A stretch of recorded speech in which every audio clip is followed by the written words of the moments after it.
साथियों, आप सभी का इस प्लेटफॉर्म पर स्वागत है। यहाँ पर हम लोग जो है घटना चक्र पब्लिकेशन के द्वारा जो सामान्य अध्ययन पूर्वावलोकन की सीरीज है, इसके तहत सामान्य विज्ञान की जो पूर्वावलोकन है, इसको हम लोग जो है कवर करेंगे। और आज की वीडियो में हम लोग जो है जीव विज्ञान वाला जो सेक्शन है, जीव विज्ञान का जो सेक्शन है, इस जीव विज्ञान के सेक्शन से 3 टॉपिक, जीव विज्ञान की उपशाखाएं, जैव विकास और वर्गीकी, इससे संबंधित जो भी आपके विभिन्न सिविल सर्विसेज की परीक्षाओं में प्रश्न पूछे गए हैं, उन प्रश्नों को हम लोग जो है पूरी व्याख्या के साथ इसमें देखेंगे। आगे बढ़ने से पहले यदि आपको इस पुस्तक का पीडीएफ चाहिए तो पीडीएफ का लिंक जो है वो डिस्क्रिप्शन बॉक्स में दे दिया जाएगा, वहाँ से जाकर के आप डाउनलोड करके घटना चक्र के मोबाइल ऐप पर उसको पढ़ सकते हैं। तो चलिए प्रारंभ करते हैं जीव विज्ञान के सेक्शन को। तो यहाँ पर हम लोग सबसे पहले जीव विज्ञान की जो उपशाखाएं हैं उनसे संबंधित जो प्रश्न पूछे गए हैं उन प्रश्नों को यहाँ पर हम लोग एक एक करके देखेंगे। तो पहला प्रश्न है कि जंतु विज्ञान या जूलॉजी अध्ययन करता है किसका? तो ये जो है आपका जीवित व मृत जानवरों दोनों का ही अध्ययन करता है। ठीक है, तो यहाँ पर आपका जो विकल्प सी है वो सही हो जाएगा।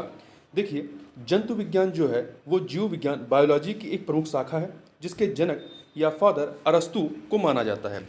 अगला है 2 सूचियां हैं, इन्हें सुमेलित करना है। तो देखिए, जो पक्षी होता है, पक्षियों का अध्ययन जो है ये क्या कहलाता है? ये ऑर्निथोलॉजी कहलाता है। 3 से मिलाइए। वंशानुगति जो होती है ये जेनेटिक्स होती है। 4 से मिला दीजिए।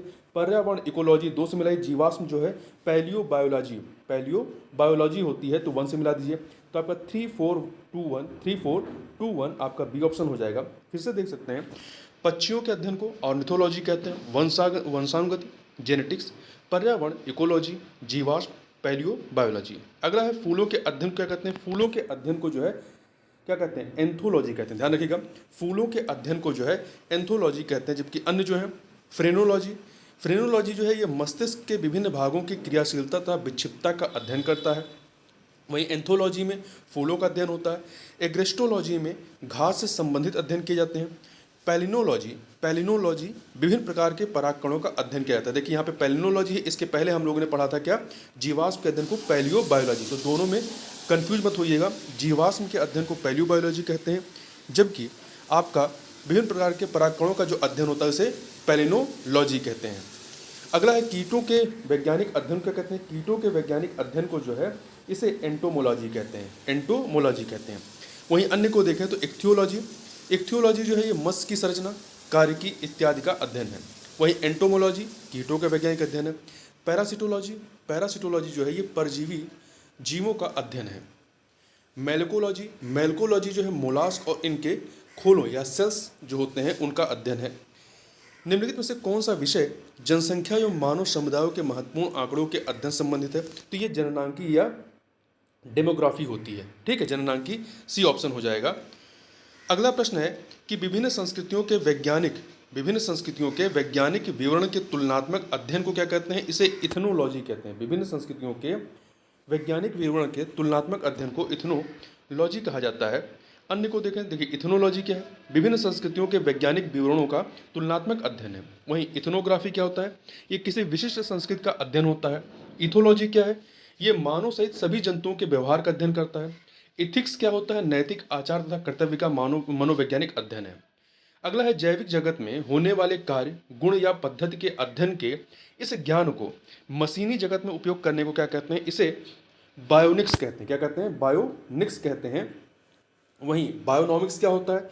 ये जीवधारियों का उनके वातावरण के साथ संबंध का अध्ययन करता है। बायोनॉमी क्या होते हैं? जीवन के नियम, लॉज ऑफ लाइफ का अध्ययन करता है। और बायोमेट्री जो होती है गणित एवं सांख्यिकी की तकनीकों द्वारा जीव विज्ञान का अध्ययन होता है।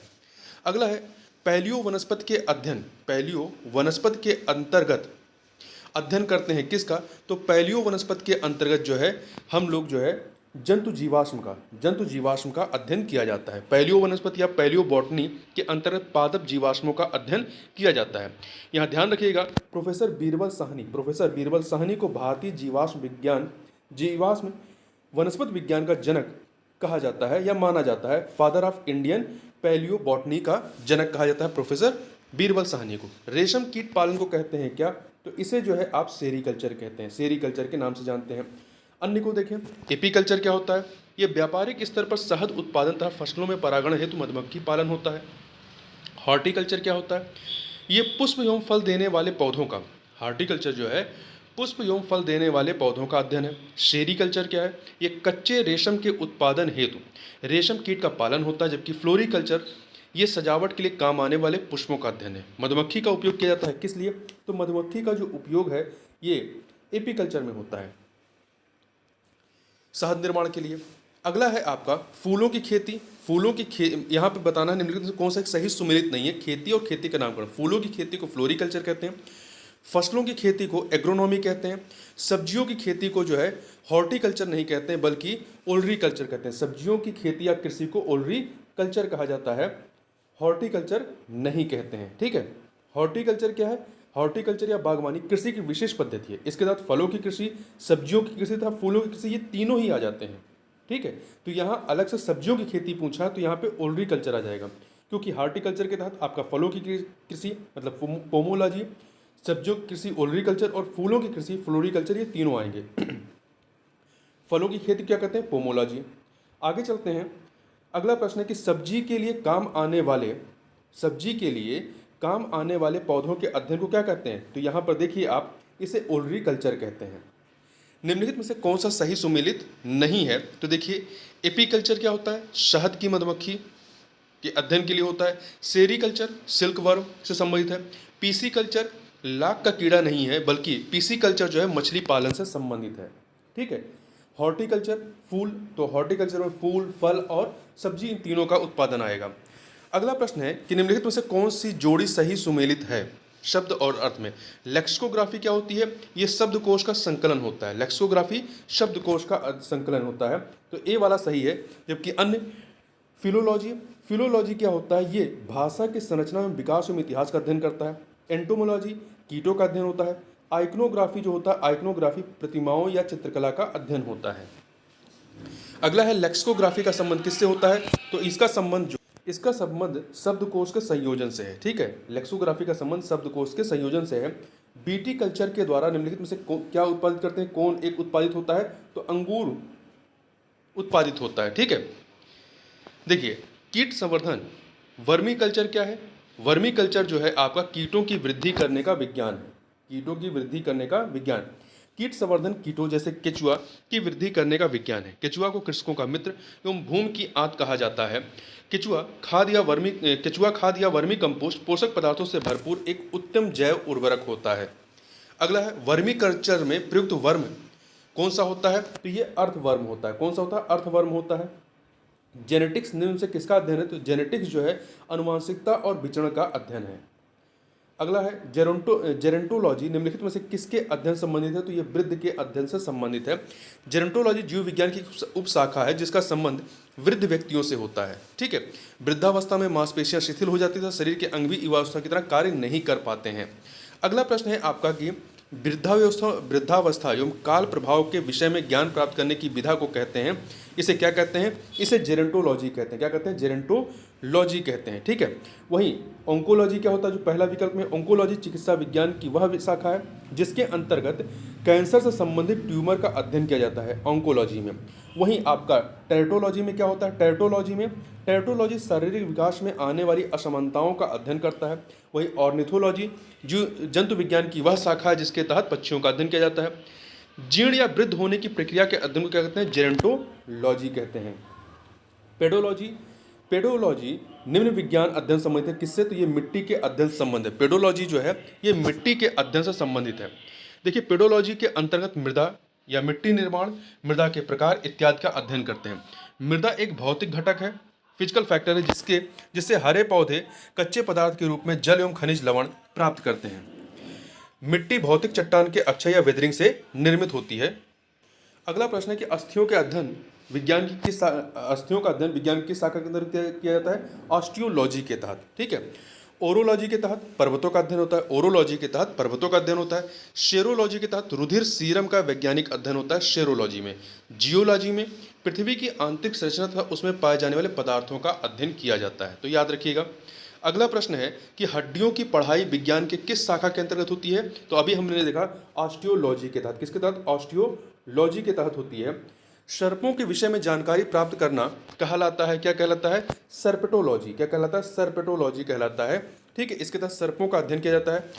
जबकि जो आपका सी विकल्प में है हर्पेटोलॉजी, हर्पेटोलॉजी जो है ये क्या है, जंतु विज्ञान की वह शाखा जिसके अंदर उभयचरों, जो उभयचर होते हैं तथा सरीसृपों का अध्ययन किया जाता है। वही ऑर्निथोलॉजी में पक्षियों का अध्ययन होता है। इक्थियोलॉजी में इसके तहत मछलियों का अध्ययन होता है। ठीक है, निम्न में से बेमेल कौन सा है, ज्ञात कीजिए। चार है फिजियोलॉजी, साइकोलॉजी, पैथोलॉजी, बैक्टीरियोलॉजी। तो इसमें से देखिए साइकोलॉजी अलग है, फिजियोलॉजी, पैथोलॉजी और बैक्टीरियोलॉजी जंतु जीव विज्ञान के से संबंधित है, जबकि साइकोलॉजी जो है ये मनोविज्ञान से संबंधित है। अगला है हाइड्रोपोनिक्स। क्या है हाइड्रोपोनिक्स, जो होता है ये मृदा विहीन पादप संवर्धन है, मतलब बिना मिट्टी के ही पेड़ों का बढ़ना। ठीक है, हाइड्रोपोनिक्स एक ऐसी प्रक्रिया है जिसमें खनिज पोषक तत्वों के विलयन के प्रयोग द्वारा जल में पौधों को उगाया जाता है। यह पौधों को उगाने की ऐसी विधि से भूमि में पौधे नहीं उगाए जाते, मतलब बिना मिट्टी के उगता है। अगला है जैव विकास से संबंधित प्रश्नों को हम लोग देख लेते हैं। तो जैव विकास से संबंधित जो आपका पहला प्रश्न ये है कि दिए गए युगों के सही क्रमबद्ध को चुने। जो सबसे पुराना है वह पहले आएगा, मतलब आपको पुराने से नए की तरफ क्रम लगाना है। तो इसमें आप बी ऑप्शन पढ़िए। सबसे Eocene, Miocene, Pliocene, Pleistocene, Holocene, ये क्रम आपका सही है। ठीक है, तो यहां पर आप देखिए जीवाश्मों के आधार पर भूवैज्ञानिक काल या जियोलॉजिकल टाइम को उप इकाइयों में वर्गीकृत किया गया है। पुनः इन्हें बड़ी इकाइयों में वर्गीकृत किया गया है। इसके अनुसार एक भूवैज्ञानिक काल मान तैयार किया गया है, जिसमें सबसे छोटी काल इकाई जो है वो एक काल एज है। ऐसे अनेक काल एक साथ मिलकर के युग बनाते हैं, जबकि अनेक युग मिलकर के कल्प का निर्माण करते हैं। इसी तरह अनेक कल्प मिलकर के एक महाकल्प बनाते हैं, और अनेक महाकल्पों से मिलकर के महायुग बनता है। यह सबसे बड़ी इकाई है। ठीक है, तो एज होगा, एज के बाद उससे बड़ा युग होगा, युग से बड़ा आपका कल्प होगा, कल्प से बड़ा महाकल्प, और महाकल्प से बड़ा महायुग होगा। ठीक, तो इस तरह अवरोही क्रम में देखें, अवरोही मतलब बड़े से तो महायुग, महायुग से छोटा महाकल्प, महाकल्प से छोटा कल्प, फिर युग और फिर काल आएगा। देखिए, जिन्हें काल के भूवैज्ञानिक वर्गीकरण के तहत इस्तेमाल किया जाता है। युगों का सही कालक्रम सबसे पुराने से सबसे निम्नोत जो है वो सबसे पुराना आपका क्या है, पेलियोशीन है, फिर उससे नया ईओशीन, उससे नया ओलियोशीन, फिर मायोशीन, फिर प्लायोशीन और फिर प्लिस्टोसीन और फिर होलोशीन है। अगला निम्नलिखित में से कौन सी गैस प्राचीन पृथ्वी के वायुमंडल से अनुपस्थित थी।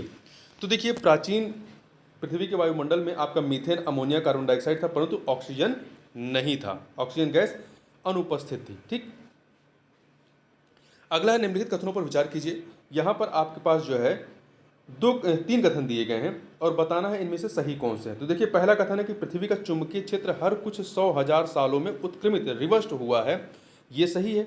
दूसरा, पृथ्वी जब 4,000 मिलियन वर्षों से भी अधिक पहले बनी है तो ऑक्सीजन 54% थी और कार्बन डाइऑक्साइड नहीं थी, ये कथन आपका गलत है।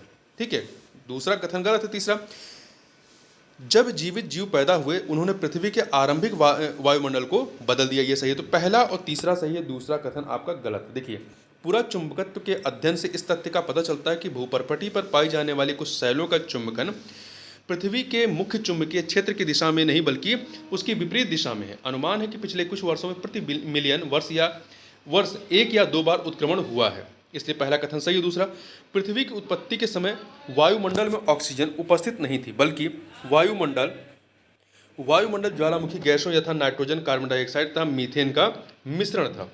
लगभग 3 बिलियन वर्ष पूर्व पृथ्वी पर साइनोबैक्टीरिया की उत्पत्ति हुई, जो प्रकाश संश्लेषण में सक्षम थे। ये जीवाणु आजकल के पौधों की तरह ऑक्सीजन गैस उत्सर्जित करते थे। जैसे जैसे साइनोबैक्टीरिया की संख्या बढ़ती गई, पृथ्वी के वायुमंडल में ऑक्सीजन की मात्रा बढ़ती गई। ठीक है, आगे चलते हैं। वर्तमान प्रमाण के अनुसार पृथ्वी पर जीव का उद्गम कब हुआ। तो इसका उद्गम आपका देखें, एक सेकेंड, तो ये आपका 2 अरब वर्ष पूर्व यहाँ पर जीवों का क्या हुआ, उद्गम हुआ।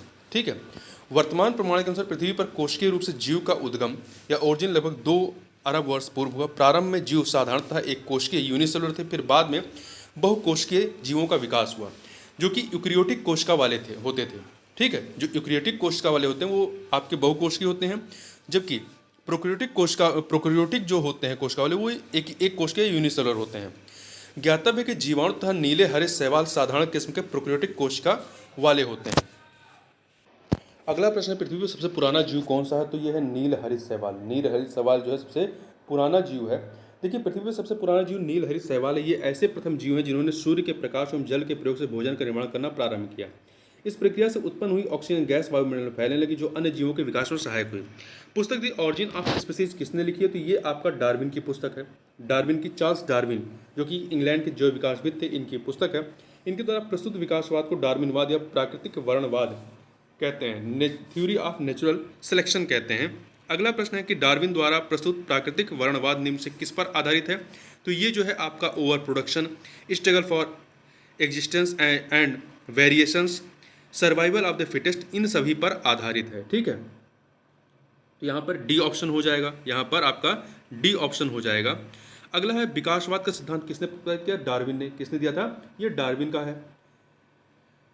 विकासवाद कहलाने वाला यही सिद्धांत आधुनिक जीव विज्ञान की नींव बना। जैव विकास या इवोल्यूशन को सर्वप्रथम किसने समझाया था? तो लैमार्क ने। ध्यान रखिएगा, जैव विकास को, यहाँ देखिए प्रश्न ऊपर वाला क्या, विकासवाद का सिद्धांत किसने दिया? तो डार्विन ने। जबकि जैव विकास, इवोल्यूशन को सर्वप्रथम किसने समझाया? तो लैमार्क ने समझाया है। ठीक है, किसने? लैमार्क ने। ठीक है, जैव विकास इवोल्यूशन परिकल्पना पर पहला तर्कसंगत सिद्धांत फ्रांसीसी जीव विज्ञानी जीन बैप्टिस्टे डी लैमार्क ने प्रस्तुत किया, जो 1809 ईस्वी में उनकी पुस्तक फिलॉसफी जूलॉजिक में छपा। इसे लैमार्क सिद्धांत या उपार्जित लक्षणों की वंशानुगत का सिद्धांत कहते हैं। विकास के उत्परिवर्तन का सिद्धांत का प्रतिपादन किसने किया? तो हुगो डी ब्रीच ने। विकास के उत्परिवर्तन सिद्धांत, म्यूटेशन थ्योरी, को हॉलैंड के पादपशास्त्री हुगो डी ब्रीच ने दिया था। इनके अनुसार नई जाति की उत्पत्ति अचानक एक ही बार में होने वाली स्पष्ट तथा स्थायी बड़ी विभिन्नताओं के कारण होती है। जाति का पहला सदस्य जिसमें उत्परिवर्तित लक्षण दिखाई देता है उत्परिवर्ती म्यूटेंट कहलाता है। इन्होंने अपना प्रयोग सांध्य प्रिमरोज पर किया था। अगला है, सांध्य प्रिमरोज मतलब इवनिंग प्रिमरोज। अगला है, यहाँ पे दो सूचियाँ हैं, इन्हें हमें सुमेलित करना है। तो यहाँ पे देख लेते हैं। उत्परिवर्तन का सिद्धांत दिया किसने? हुगो डी ब्रीच ने। विकास का सिद्धांट डार्विन का है। विकास का सिद्धांत डार्विन का है। एक जीन एक एंजाइम की परिकल्पना बीडल और टैटम ने की है। एक जीन एक एंजाइम की परिकल्पना बीडल और टैटम ने की है। ओपेरॉन अवधारणा जैकब और मोनोड की है। किसकी है? जैकब और मोनोड की है। विकास का मुख्य कारक क्या है? तो विकास का मुख्य कारक जो है प्राकृतिक वर्ण है। क्या है? प्राकृतिक वर्ण है। जैव विकास का मुख्य कारक जो है वो प्राकृतिक वर्ण, नेचुरल सिलेक्शन है, क्योंकि यही विभेदों एवं अन्य हासिल किए हुए जीनों को अगली पीढ़ी में दिशा प्रदान करता है। प्राकृतिक वर्ण या चयन एक ऐसी प्रक्रिया है जिस कारण जीवों की आबादी में जीन रूपों, जीनोटाइप्स तथा एलीली जीनों दोनों की ही आवृत्तियों में महत्वपूर्ण परिवर्तन होते रहते हैं। अगला है, जैव विकास के संदर्भ में सांपों में अंगों का लोप होने को स्पष्ट किया जाता है। किसके माध्यम से? अंगों का उपयोग तथा अनुपयोग किए जाने से। ठीक है, फ्रांसीसी जीव विज्ञानी लैमार्क के अनुसार परिवर्तन शरीर के उपयोग तथा अनुपयोग, यूज एंड डिसयूज के कारण होते हैं। बदलते वातावरण में जीवधारी नई आवश्यकताओं की पूर्ति हेतु अपने कुछ अंगों का अधिक प्रयोग करते हैं, कुछ अंगों का कम, जिसके कारण अधिक प्रयोग किए जाने वाले अंग सुदृढ़ एवं सुविकसित हो जाते हैं तथा वे अंग जिनका प्रयोग कम होता है वे निष्क्रिय तथा धीरे धीरे करके लुप्त हो जाते हैं, जिसका उदाहरण हमारे शरीर के अवशेषी अंग हैं। लैमार्क ने अंगों के अनुप्रयोग के उदाहरणों के रूप में सर्पों में टांगों के अभाव को बताया। जीवों में अत्यधिक विविधता का कारण क्या है? उत्परिवर्तन है, म्यूटेशन है। क्या है? म्यूटेशन है। यहाँ पे सी ऑप्शन हो जाएगा। वैज्ञानिकों का एक समूह जिसने प्रकृतिवाद के सिद्धांत को आधुनिक रूप दिया उसे नव डार्विनवाद कहते हैं। आधुनिक नव डार्विनवादियों के अनुसार जीनों में साधारण परिवर्तनों के उपरांत नए जीव बनते हैं, जिससे उनमें विभिन्नताएं बढ़ जाती हैं। इन परिवर्तनों को उत्परिवर्तन कहते हैं। ये परिवर्तन स्पष्टता वंशानुगत होते हैं तथा पीढ़ियों में वर्ण द्वारा नई जातियों की उत्पत्ति होती है। अगला प्रश्न है आपका कि निम्नलिखित में से कौन सा एक सजीव जीवों में एक नई जात की उत्पत्ति के लिए सर्वाधिक महत्वपूर्ण घटक है? तो उत्परिवर्तन है। अभी हमने देखा उत्परिवर्तन है। आधुनिक मनुष्य के हाल का पूर्वज कौन है? आधुनिक मनुष्य के हाल का पूर्वज जो है क्रो मैग्नॉन मानुष है। क्रो मैग्नॉन मानुष, याद रखिएगा। क्रो मैग्नॉन मनुष्य को आधुनिक वैज्ञानिक वर्तमान मानव होमोसेपियंस का अंतिम सीधा पूर्वज तथा आधुनिक मानव की एक उपजाति सब स्पीसीज होमोसेपियंस फॉसिल्स मानते हैं। क्रो मैग्नॉन का शरीर गठा हुआ और लगभग 180 सेंटीमीटर मतलब 6 फुट लंबा था तथा इसकी कपाल गुहा 1600 क्यूबिक सेंटीमीटर थी। शब्द डेनिसोवन कभी कभी समाचार माध्यमों में किस संदर्भ में आता है? तो डेनिसोवन जो है एक आदि मानव जाति स्पीसीज थी, एक आदि मानव जाति रही है डेनिसोवन। डेनिसोवन एक आदि मानव प्रजाति जो यूरेशिया के जंगलों में लगभग 1.5 से 2 लाख वर्ष पूर्व निवास करती थी। ठीक, देखिए आर्कियो आर्कियोप्टेरिक्स आर्कियोप्टेरिक्स क्या है? तो देखिए आर्कियोप्टेरिक्स जो है आपका, एक सेकंड, जुरासिक युग का सर्व पुरातन पक्षी है। आर्कियोप्टेरिक्स जो है जुरासिक युग मतलब इसमें डायनासोर पाए जाते थे, युग का सर्व पुरातन पक्षी है। देखिए आर्कियोप्टेरिक्स जुरैसिक युग का एक सर्व पुरातन पक्षी था जिसके जीवाश्म लगभग 15 करोड़ वर्ष पुरानी जुरैसिक चट्टानों से मिले हैं। यह सरीसृपों तथा पक्षियों के बीच संयोजक जंतु था जिसमें सरीसृपों रेप्टाइल की भांति लंबी पूंछ, चोंच में दांत तथा अग्रपादों की अंगुलियों पर पंजे थे। फिर भी यह पक्षी था कि इसके अग्रपाद उड़ने के लिए पंखों में रूपांतरित हो चुके थे। यह जंतु जैव विकास को सिद्ध करता है। अगला है आर्कियोप्टेरिक्स किन वर्गों के प्राणियों के बीच की योजक कड़ी थी? तो ये सरीसृप मतलब रेप्टाइल और पक्षियों के बीच की योजक कड़ी थी। B option. मैमथ पूर्वज है किसके? तो मैमथ जो है हाथी के पूर्वज है। किसके? हाथी के। मैमथ साइबेरिया के टुंड्रा प्रदेश के बर्फ में दबे एक हाथी का पूर्वज है जो अब विलुप्त हो चुका है, परंतु बर्फ के कारण इसका शरीर आज भी सुरक्षित मिला है। मैमथ का वैज्ञानिक नाम मैमोथस प्राइमीजीनियस है। डायनासोर थे ये आपके, डायनासोर जो है मेसोजोइक सरीसृप थे, मेसोजोइक सरीसृप थे, रेप्टाइल थे। ठीक है, डायनासोर विशालकाय सरीसृप रेप्टाइल्स थे जो कि मध्यजीवी या मेसोजोइक महाकाय में थे।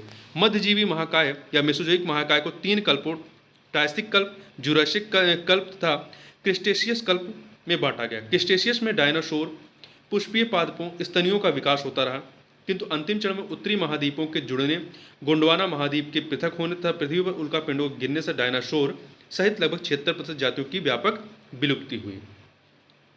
डायनासोर रहे कब? ये मेसोजोइक युग में रहे। कब रहे हैं? मेसोजोइक युग में रहे हैं। जीवों के विकास या इवोल्यूशन के संदर्भ में निम्नलिखित में से कौन सा अनुक्रम सही है? तो देखिए सैलामेंडर, फिर अजगर, फिर कंगारू, इस प्रकार से पढ़ेंगे। ठीक है, सैलामेंडर का विकास काल सबसे पहले लगभग 360 मिलियन वर्ष पूर्व, फिर कंगारू सबसे बाद में आपका, कंगारू सबसे बाद में है, सैलामेंडर, फिर अजगर है, फिर कंगारू। अब वर्गीकीय से संबंधित प्रश्नों को हम लोग यहाँ पे, वर्गीकीय मतलब टैक्सोनॉमी, वर्गीकीय को इंग्लिश में क्या कहते हैं? टैक्सोनॉमी। इससे संबंधित जो प्रश्न है उन प्रश्नों को हम लोग जो है यहाँ पर एक एक करके देख लेते हैं। तो इसमें जो आपका पहला प्रश्न है वो है कि जीव विज्ञानियों ने पादप जगत और प्राणी जगत की जातियों को बहुत बड़ी संख्या में ज्ञात किया है, ढूंढ निकाला है और पहचान लिया है। संख्या की दृष्टि से अब तक ढूंढे हुए और पहचाने हुए जीवों में सबसे अधिक संख्या किसकी है? तो कीटों की है। सबसे अधिक संख्या आपकी कीटों की है। ठीक है, कीट आर्थ्रोपोडा संघ के अंतर्गत आते हैं। ध्यान रखिए जो कीट है ये आर्थ्रोपोडा संघ के अंतर्गत आते हैं। कुल ज्ञात जातियां जो कि 15 लाख से अधिक है, में सर्वाधिक जातियां 10 लाख से भी अधिक कीटों की हैं। जंतु जो हैं वो जल, स्थल तथा वायु सभी जगहों में पाए जाते हैं। पादप जातियों की संख्या लगभग 4 लाख है। अगला है सूक्ष्म जीवाणु या बैक्टीरिया को देखा जा सकता है किससे? तो इसे कंबाइंड खुर्दबीन के द्वारा देखा जा सकता है। ठीक है, कंबाइंड खुर्दबीन मतलब कंबाइंड माइक्रोस्कोप से देखा जा सकता है। इनकी लंबाई, चूंकि ये बहुत ही अति सूक्ष्म एवं साधारण जीव हैं, इनकी लंबाई सामान्यतः 0.5 से 5 माइक्रोन तक होती है। कुछ जीवाणु 0.5 मिलीमीटर या अधिक लंबाई के भी होते हैं। अगला है जीवाणु की खोज किसने की? तो जीवाणु खोज जो है ल्यूवेनहुक ने की थी। एंटोनी बैन ल्यूवेनहुक को सूक्ष्म जीव विज्ञान के जनक के रूप में जाना जाता है। इन्होंने 1676 ईस्वी में अपने बनाए एकल लेंस सूक्ष्मदर्शी यंत्र से जीवाणुओं की पहचान की। अगला है कथन कांड का। यहाँ पर कथन कांड का प्रश्न है, बताना है कौन सा सही है। देखिए कथन है कुछ जीवाणु अपना भोजन संश्लेषित कर सकते हैं, सही है। कांड क्योंकि इन जीवाणुओं में हरा पदार्थ जो हरित लवक कहलाता है पाया जाता है, ये कथन आपका गलत है। तो यहाँ पर कथन जो है वो सही है, कांड गलत है, तो इसलिए सी ऑप्शन हो जाएगा। देखिए पोषण के आधार पर जीवाणु जो होते हैं परपोषी होते हैं, हेट्रोट्रॉफिक होते हैं मतलब दो तरह होते हैं, परपोषी होते हैं, स्वपोषित होते हैं। स्वपोषित जीवाणु कार्बन डाइऑक्साइड तथा अकार्बनिक पदार्थों से अपना भोजन स्वयं बना लेते हैं। जैसे कि जो पादप होते हैं ये जीवाणु 2 प्रकार के, प्रकाश संश्लेषित तथा रसायन संश्लेषित होते हैं। इन जीवाणुओं में हरित लवक का अभाव होता है। कुछ जीवाणुओं में पर्णहरिम क्लोरोफिल से मिलते जुलते रंग द्रव्य होते हैं जिससे ये प्रकाश संश्लेषण की क्रिया करते हैं। ठीक है। तो यहाँ पर ये जो लिखा है कारण में कि इन जीवाणु में हरा पदार्थ जो हरित लवक कहलाता है वो पाया जाता है, ऐसा नहीं, इसमें हरित लवक का अभाव होता है। अगला, सूक्ष्म जीवाणु बैक्टीरिया के बारे में कौन सा कथन सत्य है? ये जीवित व मृत की सीमा रेखा पर होते नहीं, ये वनस्पति, कौन सा कथन जो है सत्य है? ये सही नहीं। पहला, ये वनस्पति व जानवर की सीमा रेखा पर होते नहीं, ये फूल देने वाली व फूल न देने वाली वनस्पति की सीमा रेखा पर होते हैं नहीं, इनमें से कोई भी सही नहीं। यहाँ पे डी ऑप्शन हो जाएगा। देखिए, जीवाणु जो है सबसे सरल, अति सूक्ष्म तथा एक कोशिकीय आद्य जीव हैं, प्रिमिटिव जीव हैं, जिन्हें मोनेरा जगत में रखा गया है। जीवाणु हमारे लिए लाभदायक एवं हानिकारक दोनों प्रकार के होते हैं तथा इनका अध्ययन जीवाणु विज्ञान बैक्टीरियोलॉजी के तहत किया जाता है। अगला है, निम्नलिखित में से कौन सा ग्राम पॉजिटिव एवं ग्राम नेगेटिव बैक्टीरिया के अंतर के लिए उत्तरदायी है? निम्नलिखित में से कौन सा ग्राम पॉजिटिव एवं ग्राम नेगेटिव बैक्टीरिया के अंतर के लिए उत्तरदायी है? तो यह है कोशिका दीवार cell wall.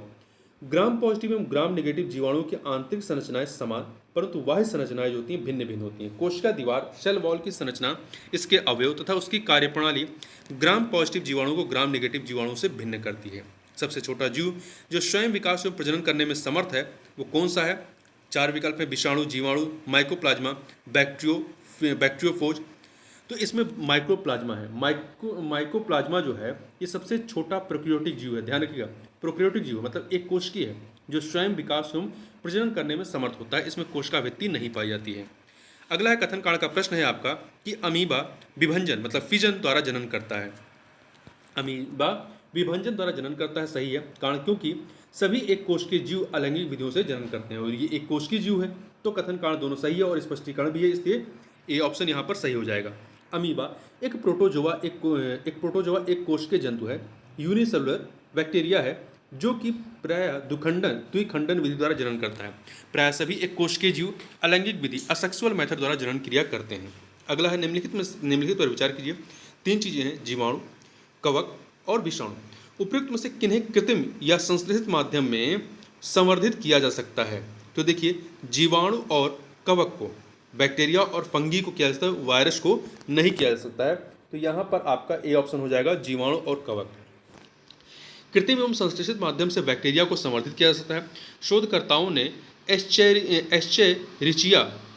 Escherichia collared bacteria के डीएनए का पुनः लेखन भी किया है। कवक को भी कृत्रिम एवं संश्लेषित माध्यम में संवर्धित किया जा सकता है, जैसे पोटैटो डेक्स्ट्रोज एगर एवं सेबोरॉड डेक्स्ट्रोज एगर। विषाणु में स्वयं की उपापचयी मशीनरी के अभाव के कारण इन्हें कृत्रिम रूप से संवर्धित करना कठिन है। अगला है, गर्भ रुधिर वाले जंतु वे होते हैं जो अपने शरीर के तापक्रम को क्या करते हैं? हमेशा एक सा बनाकर रखते हैं, जैसे कि मनुष्य होता है। ठीक है, जो गर्म रुधिर वाले जंतु होते हैं वे अपने शरीर के तापक्रम को हमेशा एक सा बना करके रखते हैं। समतापी होम्योथर्मल, जो समतापी होते हैं होम्योथर्मल अर्थात गर्म रुधिर वाले वार्म ब्लडेड जंतु वे होते हैं जिनके शरीर का ताप वातावरण के ताप से प्रभावित न होकर सदैव एक सा रहता है। इसके अंतर्गत पक्षी तथा स्तनधारी आते हैं। जो बर्ड होते हैं और स्तनधारी ये इसके तहत आते हैं। जबकि असमतापी के अंतर्गत मत्स्य, मछली, उभयचर, सरीसृप इत्यादि जंतु आते हैं जिनके शरीर का ताप वातावरण के ताप के अनुसार घटता बढ़ता रहता है। अगला है, निम्नलिखित में से कौन सा कथन सही नहीं है? यहाँ पे 4 कथन है। पहला, सभी इकाइनोडर्म सजीव प्रजक होते हैं।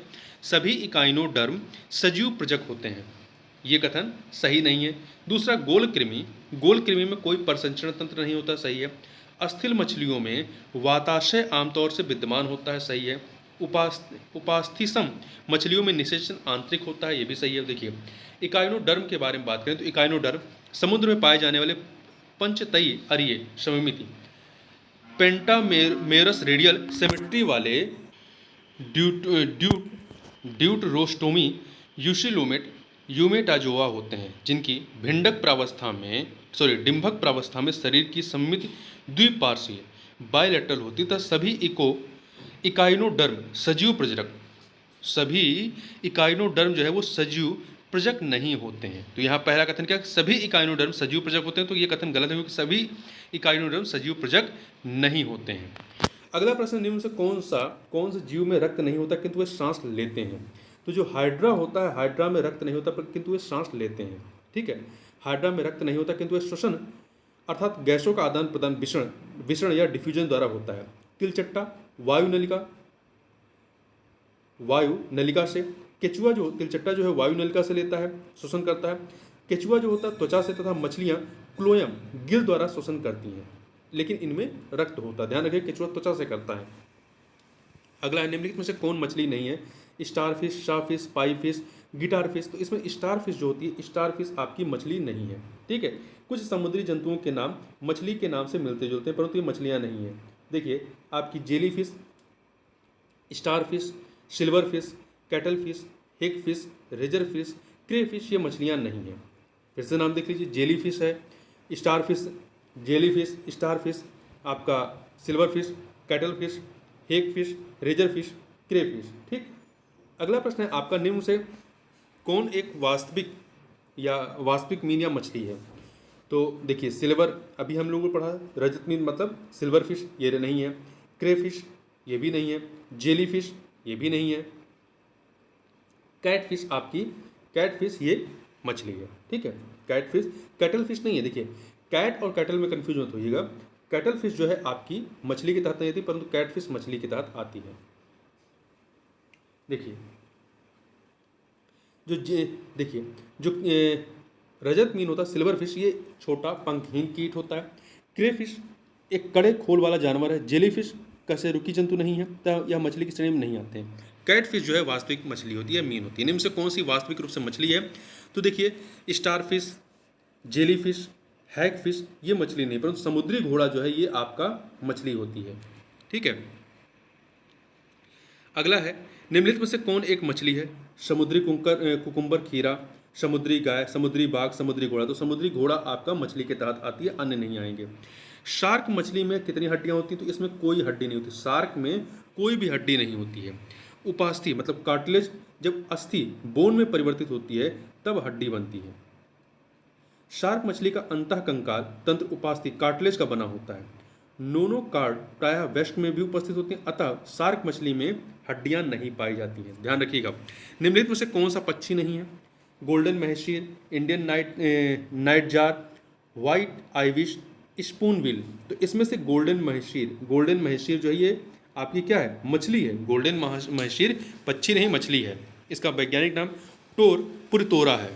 अगला है सबसे बड़ा स्तनपायी कौन सा है? तो सबसे बड़ा स्तनपायी आप देखें तो व्हेल मछली जो होती है सबसे बड़ा स्तनपायी है, मैमल है।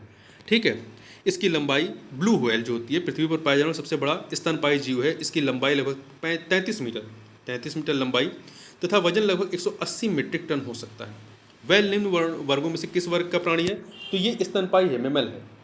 निम्न में से कौन सा स्तनपायी है? Shark, squid, octopus, whale. तो व्हेल जो है आपका स्तनपायी है।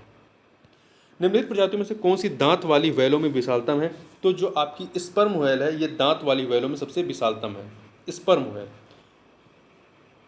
अगला है निम्नलिखित में से कौन अंडे देता है और सीधे बच्चे नहीं देता है? तो देखिए एकिडीना, कंगारू, शेही, व्हेल। तो एकिडीना जो है ये अंडे देता है, सीधे बच्चे नहीं। एकिडीना एक बतख, चोची, प्लेटिपस एकमात्र अंडे देने वाला स्तनपायी। ध्यान रखिएगा ये क्या है? ये मैमल है। जो एकिडीना है ये मैमल के तहत आता है, स्तनपायी के तहत आता है, परंतु यह जो स्तनपायी होते हैं सीधे बच्चे देते हैं, परंतु यह अंडे देता है, सीधे बच्चे नहीं देता है, क्योंकि मादा में गर्भाशय एवं योनि का अभाव इसमें पाया जाता है। ठीक, एकिडीना याद रखिएगा। अगला है निम्नलिखित में से कौन सा स्तनधारी अंडे देता है? तो एकिडीना। कौन सा है? एकिडीना है।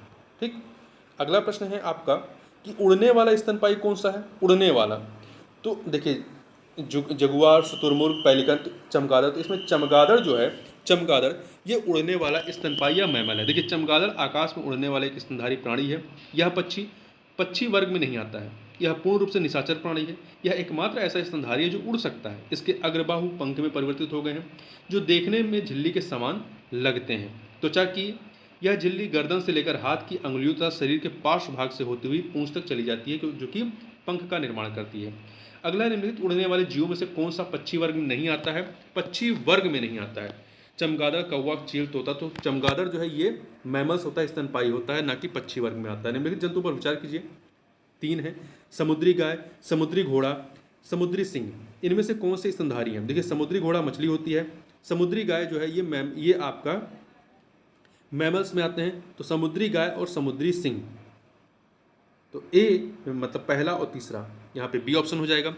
समुद्री गाय एक विशाल शाकाहारी समुद्री स्तनधारी है। समुद्री घोड़ा एक प्रकार की कसूर की मछली है। समुद्री सिंह भी एक स्तनधारी है।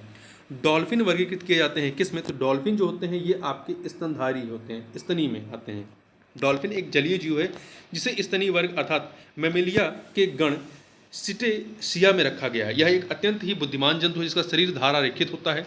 मादाओं में चूचुक उपस्थित होते हैं। गंगा नदी में पाई जाने वाली डॉल्फिन को वर्ष 2009 में भारत सरकार द्वारा राष्ट्रीय जलीय जीव घोषित किया गया और उत्तर प्रदेश सरकार द्वारा वर्ष 2023 में गंगा डॉल्फिन को राज्य जलीय जीव घोषित किया गया। आगे चलते हैं। अगला प्रश्न है कि निम्नलिखित में से सील किस जाति का सील जो होती है? तो सील क्या है? स्तनपायी है, मैमल है। सील मछली नहीं है बल्कि ये स्तनपायी है। शील या फोका एक स्तनपायी जंतु है जो गण कार्निवोरा के अंतर्गत आता है। यह एक जलीय चुस्त एवं शक्तिशाली स्तनधारी जंतु है जो कि मांसाहारी होता है। शिकार करने के लिए इनमें नुकीले कैनाइन दांत पाए जाते हैं तथा तैरने के लिए इनमें चप्पू या फिलर्स उपस्थित होते हैं। ठीक है। अगला है एम्फीबिया मतलब उभयचर, बताता है क्या? जल एवं स्थल दोनों पर ही रह सकने वाले पशुओं के बारे में। ठीक, जैसे आपका मेढक है, टोड है, और ये जंतु जो उभयचर होते हैं ये क्या होते हैं? ये असमतापी होते हैं जिसके शरीर का तापमान वातावरण के ताप के अनुसार घटता बढ़ता रहता है। ठीक। अगला प्रश्न है आपका कि निम्न में से कौन सा जीव अपनी त्वचा से सांस लेता है? मछली, कबूतर, मेढक, तिलचट्टा। तो देखिए इसमें मेढक जो होता है अपनी त्वचा से सांस लेता है। मेढक उभयचर एम्फीबिया वर्ग का जंतु है जो पानी तथा जमीन दोनों जगहों पर रह सकता है। मेढक की त्वचा उच्च पारगम्य होती है जिससे होकर के ऑक्सीजन तथा कार्बन डाइऑक्साइड गुजर सकती है। इस अद्वितीय विशेषता के कारण मेढक अपनी त्वचा सांस ले सकता है। देखिए जो केचुआ होता है वो भी अपनी त्वचा सांस ले सकता है। स्थल पर एक वयस्क मेढक अपने फेफड़ों द्वारा शोषण करता है। मेढक कोल्ड ब्लडेड एनिमल है, ये सही है क्योंकि इसका जो शरीर का टेम्परेचर है वो वातावरण के टेम्परेचर पर डिपेंड करता है। ठीक है। जो कोल्ड ब्लडेड एनिमल होते हैं इसके तहत आपके सर्प आते हैं, मगरमच्छ हैं, मछली हैं, कीट हैं, गिरगिट हैं, छिपकली हैं इत्यादि हैं। आगे चलते हैं। अगला प्रश्न है कि मेढक के कायांतरण में क्या होता है? मेटामॉर्फिस में आंत छोटी हो जाती है। इसके कायांतरण में क्या होती है? आंत जो होती है वो छोटी हो जाती है। देखिए अधिकतर टैडपोल मुख्यतः शाकाहारी होते हैं तथा वह मुख्यतः शैवाल एवं जलीय पौधों का भक्षण करते हैं। परंतु जब टैडपोल विकसित होकर वयस्क मेढक बन जाते हैं तो उनकी आंतें छोटी हो जाती हैं जो मांसाहारी भोजन के पाचन में सहायक होती हैं। बड़ी आंत शाकाहारी भोजन के लिए सही होती है जबकि छोटी आंत मांसाहारी भोजन के पाचन में सहायक होती हैं। मेढक में कायांतरण थायरॉक्सिन हार्मोन के कारण होता है। अगला प्रश्न है गेविलिस मतलब घड़ियाल बहुतायत में पाए जाते हैं। कहाँ पर? तो गंगा नदी में, ये आपके गंगा में पाए जाते हैं। घड़ियाल गेविल्स सरीसृप के गण क्रोकोडिलिया या लॉरिकेटा का जंतु है जो गंगा में अत्यधिक मात्रा में पाया जाता है। बांग्लादेश, भारत और नेपाल में अधिकांश मात्रा में पाए जाते हैं। इनका चमड़ा कीमती होता है इसलिए इनका अवैध शिकार किया जाता है। निरंसस प्राणी एट्रोसियस एनिमल कौन से हैं? निरंसस प्राणी कौन से हैं? तो ऑटर है। कौन सा है? ऑटर। उदबिलाव या ऑटर एक निरंसस प्राणी है जो कि एक स्तनधारी जंतु है, मैमल्स है। व्हेल का शरीर जो होता है वो धारा रेखित स्ट्रीमलाइन होता है तथा इसकी त्वचा के नीचे वसा का मोटा स्तर ब्लबर शरीर में ताप रोधक का कार्य करता है। तो ध्यान रखिएगा निरंसस प्राणी में कौन सा है? ऑटर। निम्नलिखित प्राणियों पर विचार कीजिए। यहाँ पे 3 प्राणी हैं। बताना है उपयुक्त में से कौन सा या कौन से जीव परभक्षियों द्वारा पकड़े जाने की संभावना को कम करने के लिए स्वयं को लपेटकर अपने शुभेद अंगों की रक्षा करते हैं। तो हेजॉग है। हेजॉग ये कांटे निकालता है, नहीं कांटे नहीं, हेजॉग जो है आपको लपेट देता खुद को। मार्मॉट है, शैलमूषक और पेंगोलिन जो होती है ब्रशसल्क, ये भी। तो पेंगुलिन की आप देखेंगे ये अपने आप को लपेट लेते हैं। तो यहाँ पर आपका हेजोंग और पेंगोलिन ये 2 हैं, मारमाट इसमें नहीं शामिल है। तो 1 और 3। ठीक, आगे देखते हैं इसकी व्याख्या को। जाहक हेजॉग छोटे स्तनधारी कशेरुकी होते हैं। जब ये डरते हैं तो दुश्मन से अपनी रक्षा हेतु स्वयं को गेंद की भांति मोड़ लेते हैं जिससे इनकी त्वचा पर बने शल्क कांटे के रूप में परिवर्तित हो जाते हैं और ये अपनी रक्षा कर सके। पेंगुलिन भी अपनी सुरक्षा अपने शरीर पर बने शल्कों के माध्यम से करते हैं। अगला है भारतीय गिलहरियों के बारे में निम्नलिखित कथनों पर विचार कीजिए। यहाँ पे 3 कथन दिए गए हैं, बताना इनमें से कितने कथन सही हैं। पहला, वे भूमि में बिल बनाकर अपने नीड़ का निर्माण करती हैं। वे अपने भोज्य पदार्थों जैसे कि दृढ़ फलों, नट और बीजों को भूमि के अंदर जमा करती हैं। वे स्तरबच्ची होती हैं। तो देखिए, भारतीय गिलहरियाँ जो हैं वो पेड़ों पर अपने आवास का निर्माण करती हैं। अतः जो पहला कथन है कि ये बिल बनाती हैं, ये आपका कथन गलत है। दूसरा, विदित हो कि भारतीय गिलहरियाँ अपने घोंसले में भोजन संग्रहित करती हैं। तो ये अपने घोंसले में रखती हैं। तो जो दूसरा है कि वे अपने भोज्य पदार्थ जैसे कि दृढ़ फलों और बीजों को भूमि के अंदर जमा करती हैं, ये भी कथन आप गलत होगा, क्योंकि ये भूमि में अपना गुफा नहीं बनाती हैं, ठीक है, बिल नहीं बनाती। तीसरा, वे सरबच्ची होते हैं, ये कथन आपका सही है। देखिए, भारतीय गिलहरियाँ सर्वाहारी होती हैं। ये मुख्य रूप से तो मेवे एवं फल खाती हैं, परंतु बीज, कीड़े, छोटे स्तनधारिता, सरीसृप, अंडे तथा यहाँ तक कि कभी कभी बच्चों का भी भक्षण कर लेती हैं। इसलिए एक कथनी केवल सही, बाकी 2 गलत है। अगला है, निम्नलिखित में से श्वान उपजातियों में कौन भौंकने में असमर्थ होता है? मतलब कुत्तों की प्रजातियों में से कौन नहीं भौंक पाता? अधिकतर कुत्ते आप देखें भौंकते ही हैं। तो जो डिंगो होता है, डिंगो ये भौंकने में असमर्थ होते हैं। डिंगो एवं बेसेंजी, ध्यान रखिएगा, डिंगो एवं बसेंजी श्वान की वे प्रजाति ये ऐसी उपजातियां जो सामान्य कुत्तों की तरह ना भौंककर एक अलग तरह की ध्वनि उत्पन्न करते हैं, जबकि एलेशियन, डॉल्मेशियन, लेब्राडोर ये सभी भौंकते हैं। डिंगो और बेसेंजी नहीं भौंकते हैं। प्राय जो भालू गलियों में तमाशा दिखाता है, वह क्या होता है? वो आपका रीछ होता है। रीछ मतलब स्लोथ वियर होते हैं।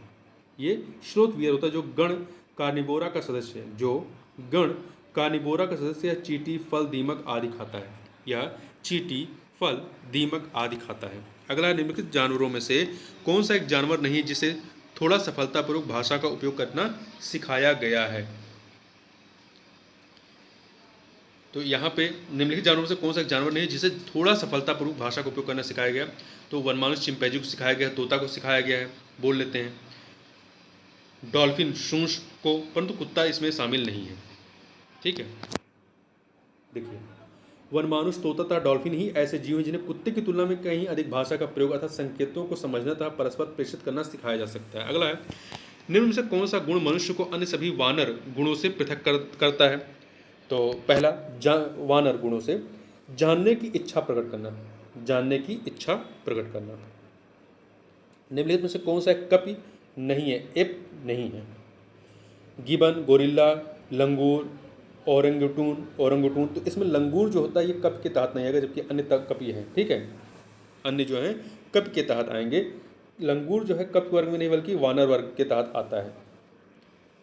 महाकप में आपका चिंपैंजी आएगा। देखिए, चिंपैंजी है, गोरिल्ला है, मनुष्य और ओरंगुटैन। मानव सदृश लघुत्तम कपि कौन सा है? गिबन है। कौन सा है? गिबन है। निम्नलिखित में से कौन किसी वृक्ष या लकड़ी के लट्ठे में बने छिद्र में से कीटों को खुरचने के लिए लकड़ी का औजार बनाता है?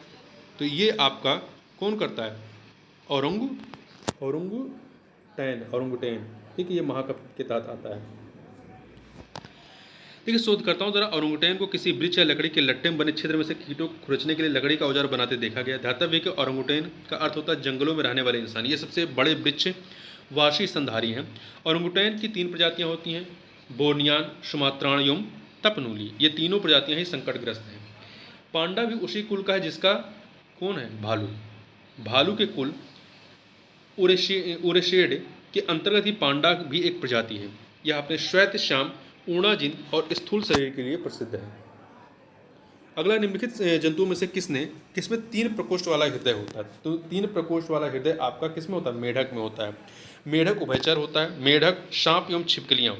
देखिए, कौन कौन से? मेढक, सांप एवं छिपकलियों, इनमें 3 प्रकोष्ठ वाला हृदय होता है। ध्यान रखिएगा, मेढक, सांप और छिपकलियों में 3 प्रकोष्ठ वाला हृदय होता है, जिसमें 2 अलिंद और 1 निलय होता है। 2 अलिंद व 1 निलय होता है। मछली में 2 प्रकोष्ठ वाला हृदय होता है, 1 अलिंद 1 निलय। जबकि बंदर व जो मगर होता है, मगरमच्छ के हृदय में 4 प्रकोष्ठ, 2 अलिंद और 2 निलय होते हैं। त्रिकोष्ठीय हृदय वाला हृदय पाया जाता है किसमें? तो त्रिकोष्ठीय हृदय जो है आपका उभयचरों में पाया जाता है। उभयचर, मेढक आपका उभयचर होता है, तो उभयचरों में पाया जाता है। तो आपका मेढक के अलावा सांप और छिपकली भी पाया जाता है। ठीक है, तो यहाँ पर सी ऑप्शन हो जाएगा। तो ध्यान रखिए, मेढक, सांप और छिपकली, इन तीनों में ही आपके त्रिकोष्ठीय हृदय पाया जाता है। अगला, निम्न से किसमें पित्ताशय गाल ब्लैडर नहीं होता है? ऊंट, जिराफ, चूहा, मछली। स्टार लगा हुआ है, देखें इसकी व्याख्या थोड़ी देख लेते हैं। देखिए, अधिकतर रीढ़ की हड्डी वाले पशुओं के पित्ताशय होते हैं। अधिकतर रीढ़ की हड्डी वाले पशुओं में पित्ताशय होते हैं, परंतु घोड़ा, चूहा, ऊंट आदि इसके अपवाद हैं। ठीक है, परंतु बिना रीढ़ की हड्डी वाले पशुओं में पित्ताशय नहीं होते। तो यहाँ पे प्रश्न देखिए क्या है कि निम्न से किसमें पित्ताशय नहीं होता है? ठीक है, तो जो बिना रीढ़ वाले होते हैं उनमें पित्ताशय नहीं होता है, परंतु यहाँ पर आप देखेंगे अपवाद के स्वरूप में जो घोड़ा, चूहा, ऊंट, घोड़ा, चूहा और ऊंट, तो इसमें से जो आपका प्रश्न है तो ऊंट और चूहा दोनों ही हैं। ठीक है, इसमें रीढ़ की हड्डी होती है परंतु इनमें गाल ब्लैडर नहीं होता। ध्यान रखिएगा, ऊंट और चूहा दोनों में नहीं होता है। ऊंट और चूहा और घोड़ा, इनमें आपका रीढ़ की हड्डी होती है परंतु पित्ताशय नहीं होते हैं, अपवाद हैं ये। अधिकतर क्या होता है, रीढ़ की हड्डी वाले पशुओं में पित्ताशय होता है और बिना रीढ़ की हड्डी वाले पशुओं में पित्ताशय नहीं होता है। निम्नलिखित में से किस जंतु में खुर नहीं पाए जाते हैं? हिरण, गीदड़, घोड़ा, जेबरा। तो इसमें गीदड़ जो होता है, गीदड़ के खुर नहीं होते हैं, हूफ्स नहीं पाए जाते हैं। गीदड़ कुत्ते के परिवार की एक प्रजाति है। सामान्य गीदड़ों का वैज्ञानिक नाम कैनियस ऑरियस है। गीदड़ों के पैर नाखून युक्त गद्दीदार होते हैं। ठीक है, इनमें खुर नहीं पाया जाता है। नीलगाय निम्नलिखित कुल में आती है। नीलगाय जो है ये हिरण के कुल में आती है। नीलगाय जो है, ये गाय से आप गाय मत कंफ्यूज करिएगा, ये हिरण के कुल में आती है। नीलगाय भारत में पाई जाने वाली विशालतम मृग प्रजाति है। ये मृग प्रजाति है। मृग उन जंतुओं का जाता है जिनमें स्थायी सींग होते हैं, अर्थात हिरणों के श्रृंगाम्भों के समान नीलगाय के सींग हर साल गिरकर नए सिरे से नहीं उगते हैं। अगला है, यहाँ पे दो सूचियाँ हैं, भारतीय वन्य प्राणी जाति और उनके वैज्ञानिक नाम क्या हैं। यहाँ पे देख लीजिए, एशियाई जंगली गधा को इक्कस हेमियोनस कहते हैं। एशियाई जंगली गधा को इक्कस हेमियोनस कहते हैं। बारहसिंघा को रूसवर्स दुआउशेली कहते हैं। चिंकारा को गजेला बेनेटेरी, नीलगाय बोस्लाफस ट्रैगो केमिलस कहते हैं। अगला प्रश्न है, यहाँ पे दो कथन दिए गए हैं, कथन कांड का प्रश्न है एक प्रकार से, तो इसे बताना कौन सा सही है। देखिए, पहला कथन है, शिशुधानी स्तनी मार्सुपियल प्राकृतिक रूप से भारत में नहीं होते हैं, ये सही है। दूसरा, शिशुधानी स्तनी केवल परभक्षी रहित पर्वतीय घास स्थलों में ही पनप सकते हैं, ये कथन गलत है। तो यहाँ पे पहला सही है, दूसरा गलत है, इसलिए सी ऑप्शन हो जाएगा। देखिए, शिशुधानी स्तनी मार्सुपियल स्तनधारी मार्सुपिलिया वर्ग के सदस्य हैं। शिशुधानी स्तनी भारत में प्राकृतिक रूप से नहीं पाए जाते हैं। ये प्रजातियां मुख्यतः जो है ऑस्ट्रेलिया एवं दक्षिण अमेरिका आदि देशों में पाई जाती हैं, इसलिए कथन पहला सत्य है। शिशुधानी स्तनी विभिन्न आवासों में पनप सकते हैं। यह न केवल परभक्षी रहित पर्वतीय घास के मैदान में रह सकते हैं बल्कि वनी क्षेत्रों में भी रह सकते हैं। इनकी आबादी रेगिस्तान, वर्षावन, समाना आदि में भी पाई जाती है। अगला यहाँ पे दो सूचियाँ हैं, लक्षण और वो किस प्राणी के लक्षण हैं। तो देखिए, पंखहीन कीट, रजत मिनाब जो होते हैं, रजत मिनाब ये पंखहीन कीट होते हैं। उड़ान रहित पक्षी कीवी जो कि न्यूजीलैंड में होते हैं। अपाद सरीसृप सर्प होते हैं जिसमें पैर नहीं होते हैं। फुसफुसहीन प्राणी मत्स्य जो होता है, ये फुसफुसहीन प्राणी होते हैं। अगला है कीवी, क्या है? कीवी यह उड़न अक्षम प्राणी जो केवल न्यूजीलैंड में पाया जाता है, मतलब उड़ने में सक्षम नहीं होता। ये ऐसा पक्षी है जो उड़ नहीं पाता है और न्यूजीलैंड में मूल रूप से पाया जाता है। निम्न में से कौन सा जैविक मूल का है? जैविक मूल का, मूंगा, पन्ना, मणिक, पुखराज। तो मूंगा जो होता है ये जैविक मूल का होता है। ठीक है, मूंगा संघ सिलेंटेरेटा का अकशेरुकी जीव है, अकशेरुकी जीव जो लाखों करोड़ों की संख्या में एक समूह में समुद्र में रहते हैं। ऑक्टोपस क्या है? ऑक्टोपस एक मृदक कवची मोलास्क है। क्या है? मृदु कवची मोलास्क है। ऑक्टोपस एक मृदु कवची या कह सकते हैं इंग्लिश में मोलास्क जंतु है जिसे डेविल फिश के नाम से जानते हैं। यह एक सिफेलोपोड मोलास्क है। यह एक सिफेलोपोड मोलास्क है जिसमें 8 मुखी भुजाएं पाई जाती हैं। इसके सिर में मुख तथा 2 बड़े नेत्र पाए जाते हैं। इसके अलावा इसकी भुजाओं पर 2 पंक्तियों में चूषक पाए जाते हैं। अगला है सबसे बड़ा अकशेरुकी इनवर्टिब्रेट कौन सा है? तो ये है आपका स्क्विड। कौन सा है? स्क्विड है। ठीक है। कोलोसल स्क्विड संघ मोलास्क के वर्ग सिफलोपोडा का समुद्र में पाया जाता है। यह सबसे बड़ा अकशेरुकी इनवर्टिब्रेट है। यह अधिकतम 12 से 14 मीटर तक लंबा हो सकता है। अगला है, निम्नलिखित में से कौन सा एक जीव अन्य 3 जीवों के वर्ग का नहीं है? केकड़ा, बरूथी, बिच्छू, मकड़ी। तो केकड़ा जो है अलग है। केकड़े का वर्ग कौन सा है? मैलेकोस्टेका है। बरूथी एरेक्निडा का है, बिच्छी भी एरेक्निडा का है और मकड़ी एरेक्निडा का है। अगला प्रश्न है कि व्हाइट लेग हॉर्न एक किस्म है किसका? तो ये कुक्कुटों का एक किस्म है। व्हाइट लेग हॉर्न कुक्कुटों का एक किस्म है। अगला प्रश्न है आपका कि टिक और माइट वास्तव में क्या होते हैं? तो ये मकड़ी वंशी होते हैं। टिक तथा माइट वास्तव में मकड़ी वंशी होते हैं जो कि एरेनी गण के अंतर्गत आते हैं। इनके उपांग संध युक्त जॉइंटेड होते हैं तथा इनका शरीर द्विपार्श्वीय बाइलेटरल एवं त्रिस्तरीय, ठीक है, ट्राइपोब्लास्टिक होता है। अधिकांश टिक जो होते हैं कशेरुकी जीवों के बाह्य परजीवी होते हैं, जबकि माइट्स परजीवी तथा स्वतंत्र जीवी दोनों होते हैं। दीमक को यह भी कहते हैं, दीमक को क्या कहते हैं? दीमक को श्वेत चींटी भी कहा जाता है। दीमक को श्वेत, जो टर्मिटीज होते हैं, टर्माइट्स, इनको श्वेत चींटी भी कहा जाता है। ठीक है। और ये कीट वर्ग जो है, ये कीट वर्ग प्राणी है। कीट वर्ग के तहत आते हैं। जो कीट जो होते हैं वो आर्थ्रोपोडा संघ के अंतर्गत आते हैं। ये ध्यान रखिएगा, जो जितने भी कीट होते हैं वो आर्थ्रोपोडा संघ के तहत आते हैं। जुगनू क्या होता है? जुगनू एक कीट होता है, ये भी आर्थ्रोपोडा में आएगा। जुगनू या खदोत कीटों का एक परिवार है। इनके पंख होते हैं। ये जीव दीप्त उत्पन्न करके अपनी संगी को आकृष्ट करते हैं या दूसरे जानवरों का शिकार करने के लिए इसका इस्तेमाल करते हैं। वैज्ञानिकों ने यह सिद्ध किया कि जुगनू की चमक जो चमक होती है वो ल्यूसीफेरस नामक एंजाइम के कारण होती है। एक परजीवी पर दूसरे परजीवी के आश्रित रहने को क्या कहते हैं? तो इसे जो है, इसे उपर परजीविता कहते हैं। क्या कहते हैं? उपर परजीविता, हाइपर पैरासिटिज्म कहते हैं। ठीक है। मादा एनाफ्लीज को मादा क्यूलेक्स से अलग किया जा सकता है क्योंकि यह बैठती है आधा स्तर के साथ एक कोण पर। देखिए, मादा एनाफ्लीज को मादा क्यूलेक्स से अलग किया जा सकता है क्योंकि यह जो मादा एनाफ्लीज है ये आधा स्तर के साथ एक कोण, न्यून कोण पर बैठती है। ठीक, आगे चलते हैं। निम्नलिखित में से कौन सा कीट नहीं है? खटमल, मकड़ी, मच्छर, घरेलू मक्खी। तो इसमें से जो मकड़ी होती है, मकड़ी कीट के तहत नहीं आती, जबकि खटमल, घरेलू मक्खी और मच्छर ये कीट में आएंगे, मतलब आर्थ्रोपोडा में आएंगे। मकड़ी जो है स्पाइडर वर्ग एर्कनीडा वर्ग में आती है। जो मकड़ी होती है ये एर्कनीडा वर्ग में आती है तथा क्रम एरेनी का एक जंतु है जो कि उदर के पश्च भाग में स्थित ग्रंथियों के स्त्राव से जाला बनाती है। सभी मकड़ियाँ परभक्षी प्रीडेटर्स होती हैं। अन्य विकल्प के जो जंतु हैं वो कीट वर्ग में हैं। इनमें जो कीट वर्ग होते हैं इनमें 3 जोड़ी अर्थात 6 पादप पाए जाते हैं, जो कि सभी कीटों का विशिष्ट गुण है। मतलब जो कीट होते हैं उसमें 6 पादप होते हैं, 6 मतलब 3 जोड़ी या 6 पादप होते हैं, पैर होते हैं। मकड़ी कीट वर्ग के अंतर्गत नहीं आती क्योंकि इनके पास क्या होते हैं? 8 पैर होते हैं। मकड़ी कीट से भिन्न होती है क्योंकि मकड़ी में पाई जाती है कितने? 8 टांगें होती हैं इसमें, जबकि जो कीट होते हैं वो 6 टांगें होती हैं। इनमें से कौन सा कीट नहीं है? तितली, तिलचट्टा, मच्छर, मकड़ी।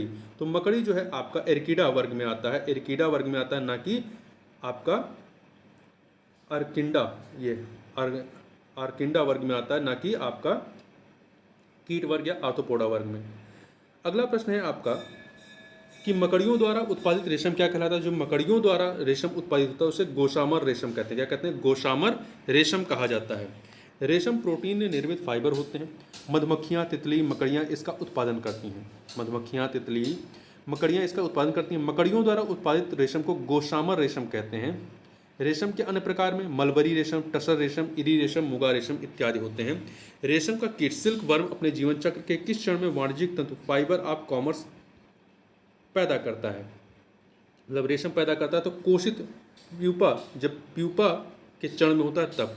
रेशम का कीट कोशित अर्थात प्यूपा अवस्था में वाणिज्यिक जंतु फाइबर ऑफ कॉमर्स को उत्पन्न करता है। लार्वा चक्र के बाद तैयार प्यूपा के बचाव हेतु यह अपनी लार ग्रंथियों द्वारा स्त्रावित पदार्थ से खोल कोया तैयार करता है जिससे रेशम की प्राप्ति होती है। रेशम का उपयोग वस्त्र उद्योग में किया जाता है। अगला है रेशम कीट जिन पर पनपता है वे क्या हैं? ये आपकी शहतूत की पत्तियों पर पनपता है। शहतूत, मलबरी, इसीलिए जो शहतूत की पत्तियों पर बनते हैं इसे मलबरी रेशम कहते हैं। क्या कहते हैं? मलबरी रेशम। शहतूत की अंग्रेजी क्या होती है? मलबरी। निम्नलिखित में से कौन सा एक कीट के शरीर से निकला स्त्राव है? तो आपका देखिए, जो लाख होता है, लाख, ये कीट के शरीर से निकला हुआ स्त्राव होता है। लाख को लाख के कीट से प्राप्त किया जाता है। इसका स्त्राव सुर्ख रंग की मादा कीट करती है। इसका उपयोग वार्निश, पॉलिश, चपड़ा, मोहरी, लाख इत्यादि निर्माण में होता है। अगला प्रश्न है, अब आगे का देखते हैं। अगला प्रश्न है, निम्नलिखित में से कौन कीटों से प्राप्त नहीं होता है? रेशम, लाख, शहद, ये कीटों से प्राप्त होता है, परंतु मोती जो है ये कीटों से प्राप्त नहीं होता है। ठीक है, मोती जो है ये कीटों से प्राप्त नहीं होता है।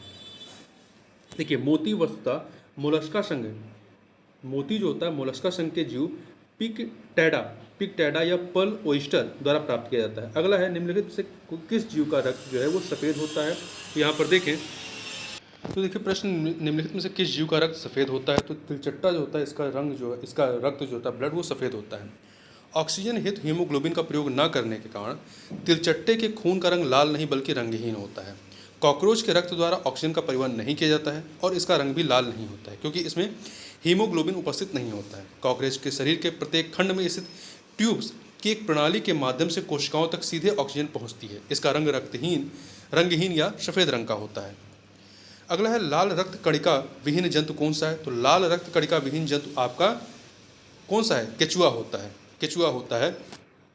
केचुए में लाल रक्त कोशिकाएं, आरबीसी, रेड ब्लड सेल का अभाव होता है, लेकिन केचुए का रक्त जो होता है वो लाल होता है। ध्यान रखिएगा, जो केचुआ होता है इसमें रेड ब्लड सेल नहीं होता है इसके खून में, परंतु इसका रंग लाल होता है। तिलचट्टे का सफ़ेद होता है। रक्त के प्लाज्मा में हीमोग्लोबिन इसमें घुला होता है। ठीक है, अगला है, अधिकांश कीट श्वसन कैसे करते हैं? तो अधिकांश कीट जो है वो वातक तंत्र के माध्यम से श्वसन करते हैं। सभी कीटों में श्वसन की क्रिया होती है जिसके दौरान वे ऑक्सीजन को शरीर के अंदर ग्रहण कर कार्बन डाइऑक्साइड को बाहर निकालते हैं। इनमें श्वसन के लिए वायु नलियाँ या ट्रैकी का जाल बिछा रहता है जिसे वातक तंत्र कहते हैं। ट्रेकियल सिस्टम कहा जाता है। यह तंत्र बाहरी वायु को ग्रहण कर शरीर की प्रत्येक कोशिकाओं तक पहुंचाने में सहायक होती है। तो किसके माध्यम से? वातक तंत्र के माध्यम से। अगला है, निम्नलिखित कथनों पर विचार कीजिए। यहाँ पर आपके पास चार कथन दिए गए हैं, बताना है इनमें से कौन से सही हैं। तो देखिए, फीता कृमि जो होते हैं वो उभयलिंगी होते हैं, सही है। दूसरा, जो गोल कृमि होते हैं, गोल कृमि के अलग अलग लिंग होते हैं, ये भी सही है आपका। तीसरा, फाइलेरिया सूत्र कृमि होते हैं, नेमेटोड से। फाइलेरिया जो होता है वो जो फाइलेरिया बीमारी होती है वो सूत्र कृमि नेमेटोड से होता है, ये भी सही है। तो पहला, दूसरा, तीसरा सही। चौथा, गिनी कृमि एनिलीड है, ये गलत है। तो यहाँ पर बी विकल्प आपका सही हो जाएगा। 1 2 3। देखिए, जो चौथा है गिनी कृमि, ये एनिलेड नहीं है।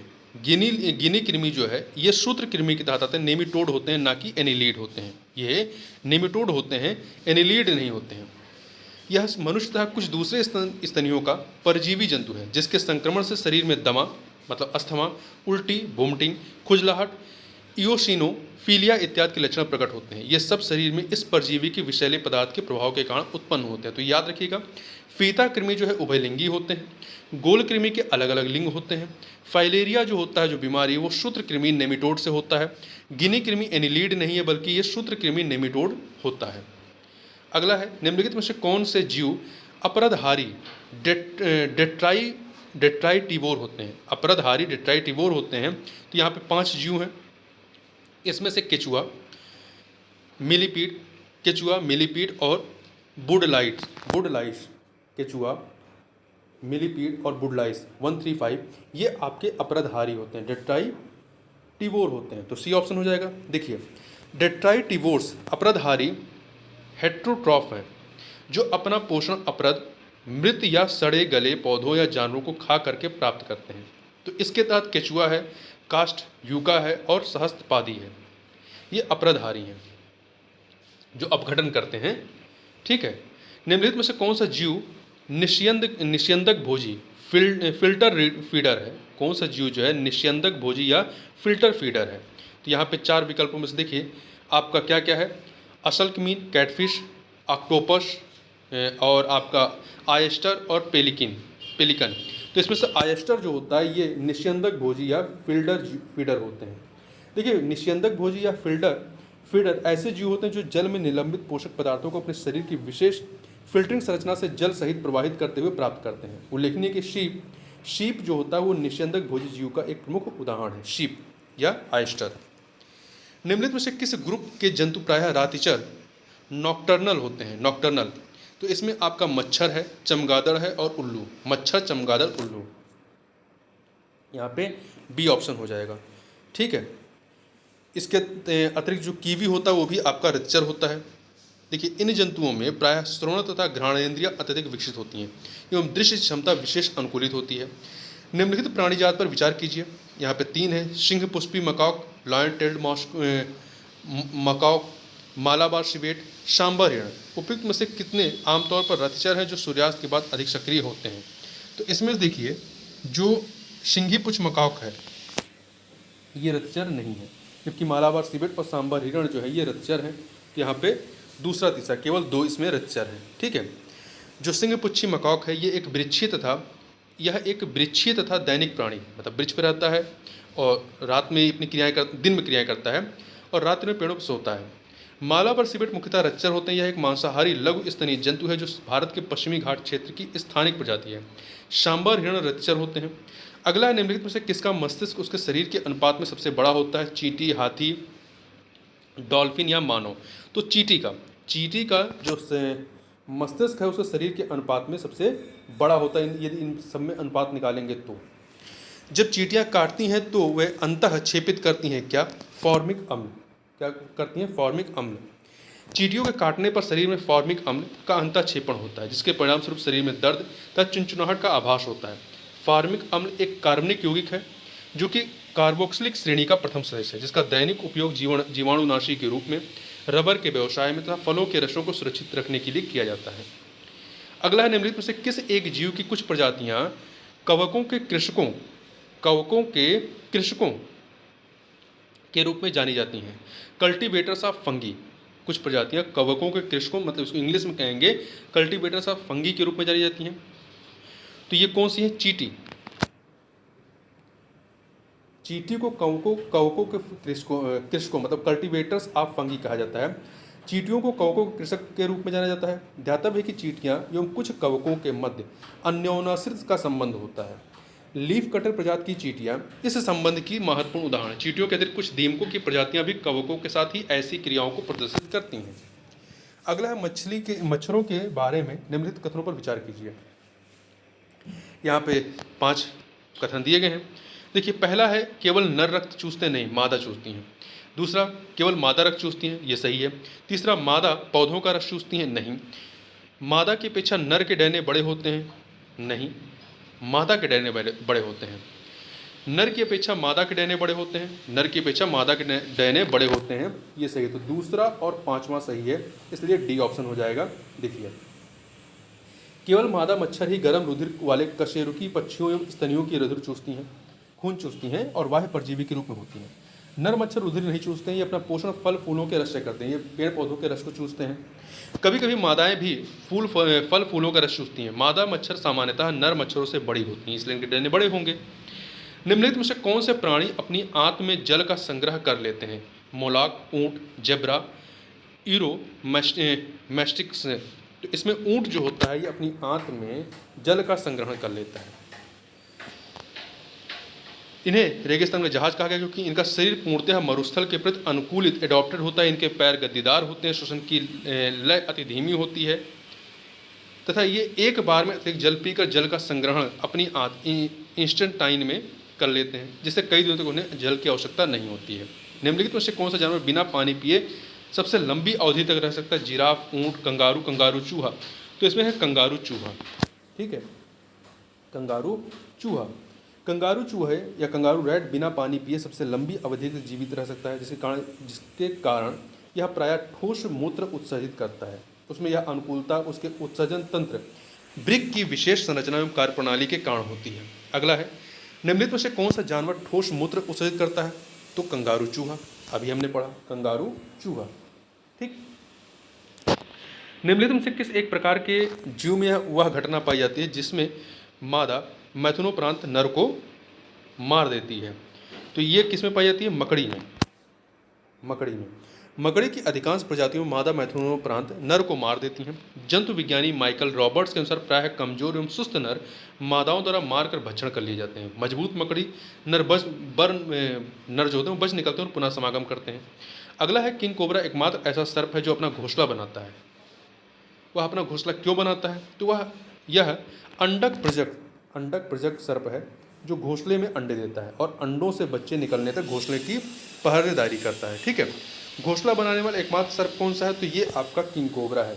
किंग कोबरा है। अगला है कोबरा सर्प का विष होता है कैसा? तो ये तंत्रिका विषी होता है। तंत्रिका विषी होता है।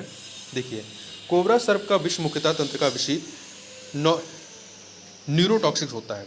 कोबरा सर्प का विष जो होता है वो मुख्यतः तंत्रिका विषी या न्यूरोटॉक्सिक होता है जो तंत्रिका उत्तकों को प्रभावित करता है। इसमें कार्डियोटॉक्सिक तथा कुछ अन्य यौगिक भी होते हैं। टॉक्सिक मुख्यतः प्रोटीन एवं पॉलीपेप्टाइड होते हैं। जो टॉक्सिक होते हैं वो मुख्यतः प्रोटीन एवं पॉलीपेप्टाइड होते हैं। निम्नलिखित में से किस एक सर्प का भोज्य मुख्य रूप से अन्य सर्प होते हैं? तो ये आपका नागराज या कोबरा होता है। अगला निम्नलिखित में कौन सा सांप जहरीला नहीं होता है? कोबरा, वाइपर, कोरल स्नैक, अजगर। तो जो आपके पैथन अजगर होते हैं ये जहरीले नहीं होते हैं। ठीक है। उदर सल्क पतले किंतु पूरी चौड़ाई तक फैले ना हो तब इस अवस्था में भी सर्प विहीन होते हैं, जैसे कि अजगर। देखिए, यदि सांप की निचली या उदर सतह पर छोटे छोटे सल्क पाए जाते हैं तो वे विषहीन होते हैं। ध्यान रखिए, यदि सब सांप की निचली या उदर सतह पर छोटे छोटे सल्क पाए जाते हैं तो वे विषहीन होते हैं। उदर सल्क पतले किंतु पूरी चौड़ाई तक फैले ना हो, उदर सल्क पतले हों किंतु पूरी चौड़ाई तक फैले ना हो तो इस अवस्था में भी सर्प विषहीन होते हैं, जैसे कि अजगर। सर्पों की विष ग्रंथियाँ किसकी समान हैं? होमोलोगियस हैं। तो ये जो है कशेरुकी प्राणियों की लार ग्रंथियों के समान है। ठीक है। तो यहाँ पे डी ऑप्शन हो जाएगा। सर्पों की विष ग्रंथियाँ कशेरुकी प्राणियों की लार ग्रंथियों स्लेवरी ग्लैंड्स के समांग होती हैं। सांप का विष वास्तव में उसकी लार का ही क्या होता है? परिष्कृत रूप होता है। सांप के जहरीले विषदंत होते हैं जो रूपांतरित होते हैं कौन से? तो ये जो है जो जंबिका दंत के रूपांतरण होते हैं। देखिए, विषैले सांपों में ऊपरी जबड़े की मैक्सिली हड्डियों के 1 से 3 जोड़ी बड़े व पीछे की ओर मुड़े विषदंत होते हैं। विषदंत जो है तालु के मुख्य ग्रासन गुहिका में उभरे रहते हैं। यह मैक्सिलरी दंत जो जंबिका दंत हिंदी में कहते हैं ऊपरी जबड़े में ही इस विष ग्रंथियों से संबद्ध होते हैं। अगला प्रश्न है आपका कि निम्नलिखित कथनों पर विचार करना है। यहाँ पर 4 कथन दिए गए हैं, बताना सही कौन सा है। समुद्री कच्छपों की कुछ जातियाँ शाकभक्षी होती हैं, मतलब शाकाहारी होती हैं, सही है। मछली की कुछ जातियाँ जो होती हैं वो शाकभक्षी होती हैं, भी सही है। समुद्री स्तनपायु की कुछ जातियाँ शाकभक्षी होती हैं, सही है। सांपों की कुछ जातियाँ सजीव प्रजक होती है, मतलब ये घोंसले बना के अंडे देती हैं, ये भी सही है। 4 के चारों कथन क्या है? सही है। तो डी ऑप्शन हो जाएगा। ठीक है। अगला है कुत्ता एक शाकाहारी जानवर है। कुत्ता एक शाकाहारी जानवर नहीं है, ये गलत है। कुत्ता एक शाकाहारी जानवर नहीं है, ये शाकाहार मांसाहार दोनों करता है। निम्नलिखित में कौन सा विश्व का सबसे बड़ा पुष्प है? तो ये है आपका रेफ्लेशिया जो है विश्व का सबसे बड़ा पुष्प है। यह मुख्यतः पुष्प मलेशिया, इंडोनेशिया, सुमात्रा द्वीप और बेंगुकुल के वर्षा वनों जो रेन फॉरेस्ट है वहाँ पाया जाता है। यह पुष्प लगभग 1 मीटर के व्यास तक बढ़ सकता है और इसका वजन 15 से 12 इसका जो वजन होता है 11 से 15 किलोग्राम होता है। यह पौधा पूर्ण मूल परजीवी टोटल रूट पैरासाइट है जिसके पुष्प का भाग मृदा के ऊपर तथा पौधे का शेष भाग मृदा के नीचे पाया जाता है। अगला है कीटभक्षी पौधे मिट्टी में किसकी कमी से उगते हैं? जो कीटभक्षी पौधे हैं ये मिट्टी में किसकी कमी से उगते हैं? नाइट्रोजन की कमी से उगते हैं। कीटभक्षी पौधे ऐसी मिट्टी में उगते हैं जहाँ नाइट्रोजन की कमी होती है। वे कीटों का भक्षण करके अपनी नाइट्रोजन आवश्यकता की पूर्ति करते हैं। ठीक। अगला है निम्नलिखित में से कौन सा एक कीटाहारी पादप है? तो पैशन फ्लावर पादप, घटपर्णी, रात की रानी, फ्लेम ऑफ द फॉरेस्ट, तो घटपर्णी है इसमें। पिचर प्लैनेट, इसे इंग्लिश में क्या कहते हैं, पिचर प्लांट कहते हैं। ये पौधा जो शिकार पकड़ने की अपनी बनावट के कारण मांस भक्षी पौधों के रूप में जाना जाता है। घटपर्णी पौधों में फंसे कीट उनमें एकत्रित पिचले दरों से मर जाते हैं। अगला प्रश्न है, घटपर्णी जो पिचर प्लांट होते हैं कि निम्नलिखित भागों में से कौन सा एक घट पिचर के रूप में रूपांतरित होता है? तो जो पत्ता होता है यही आपका घट के रूप में रूपांतरित होता है। ठीक है। अगला निम्नलिखित में से कौन सा सही रूप में सुमेलित नहीं है? इष्ट किण्वन के माध्यम से जुड़ा है, कैशिन दुग्ध प्रोटीन, एलोवेरा आवृत बीजी होता है, जो एलोवेरा है ये आवृत बीजी एंजियोस्पर्म है।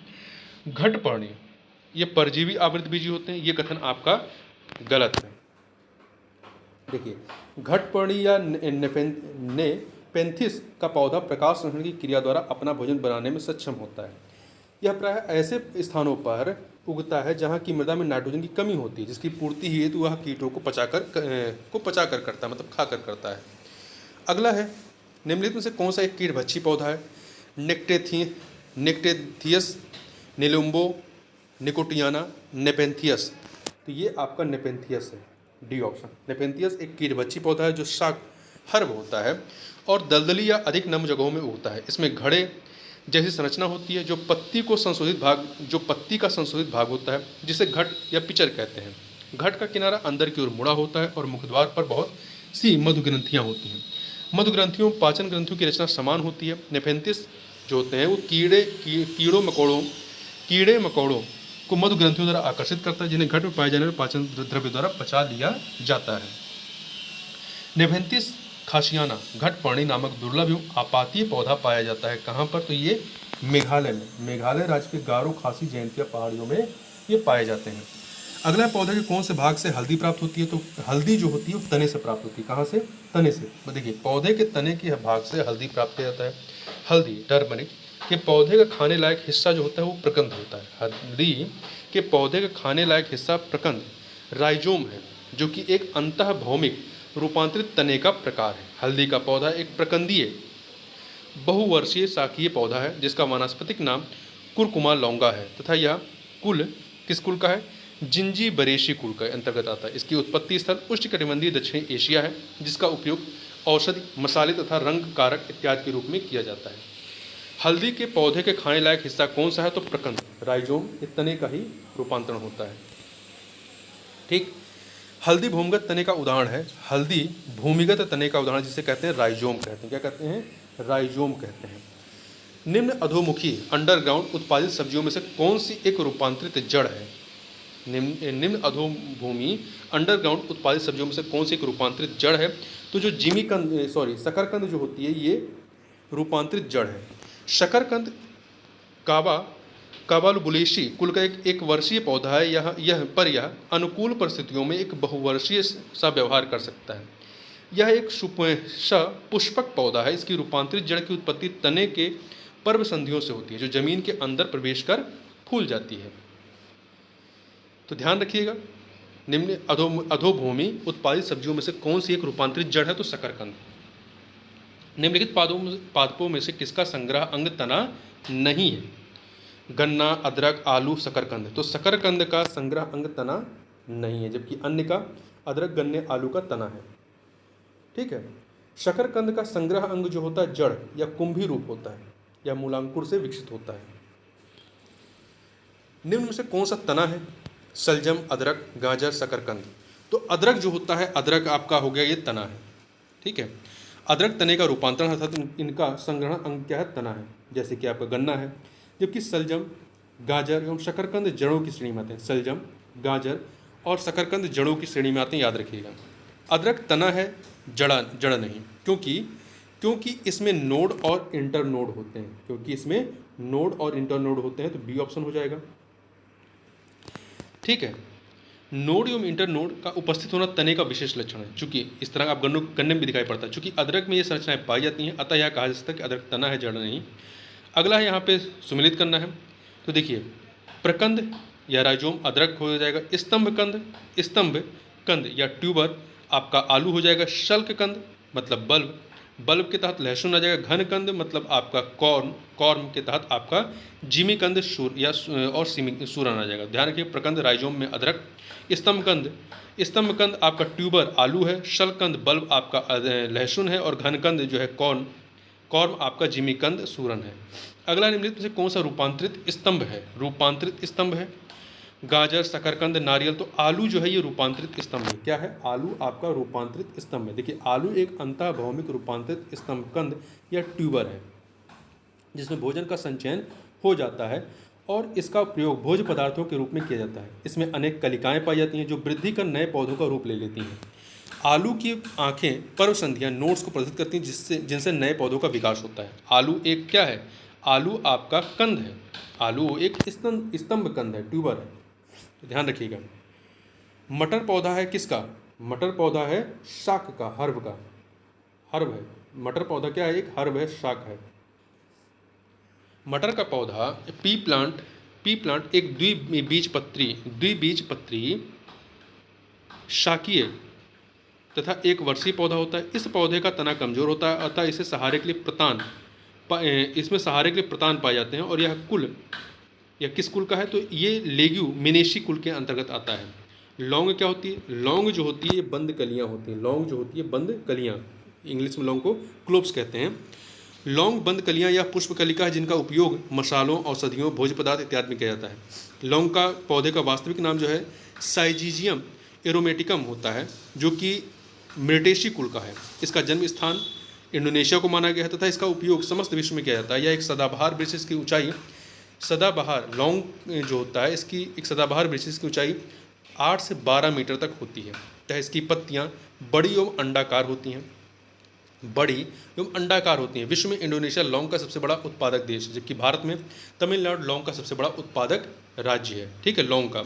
इसके बाद कर्नाटक और केरल का नंबर आता है तमिलनाडु के बाद। अगला है लौंग। निम्नलिखित में से किसका निरूपण है? तो लौंग जो है ये फूल की कली का निरूपण है। निम्नलिखित मसालों में से कौन सी एक पुष्प कलिका होती है? तो पुष्प कलिका आपकी लौंग होती है। ध्यान रखिएगा, पुष्प कलिका लौंग होती है।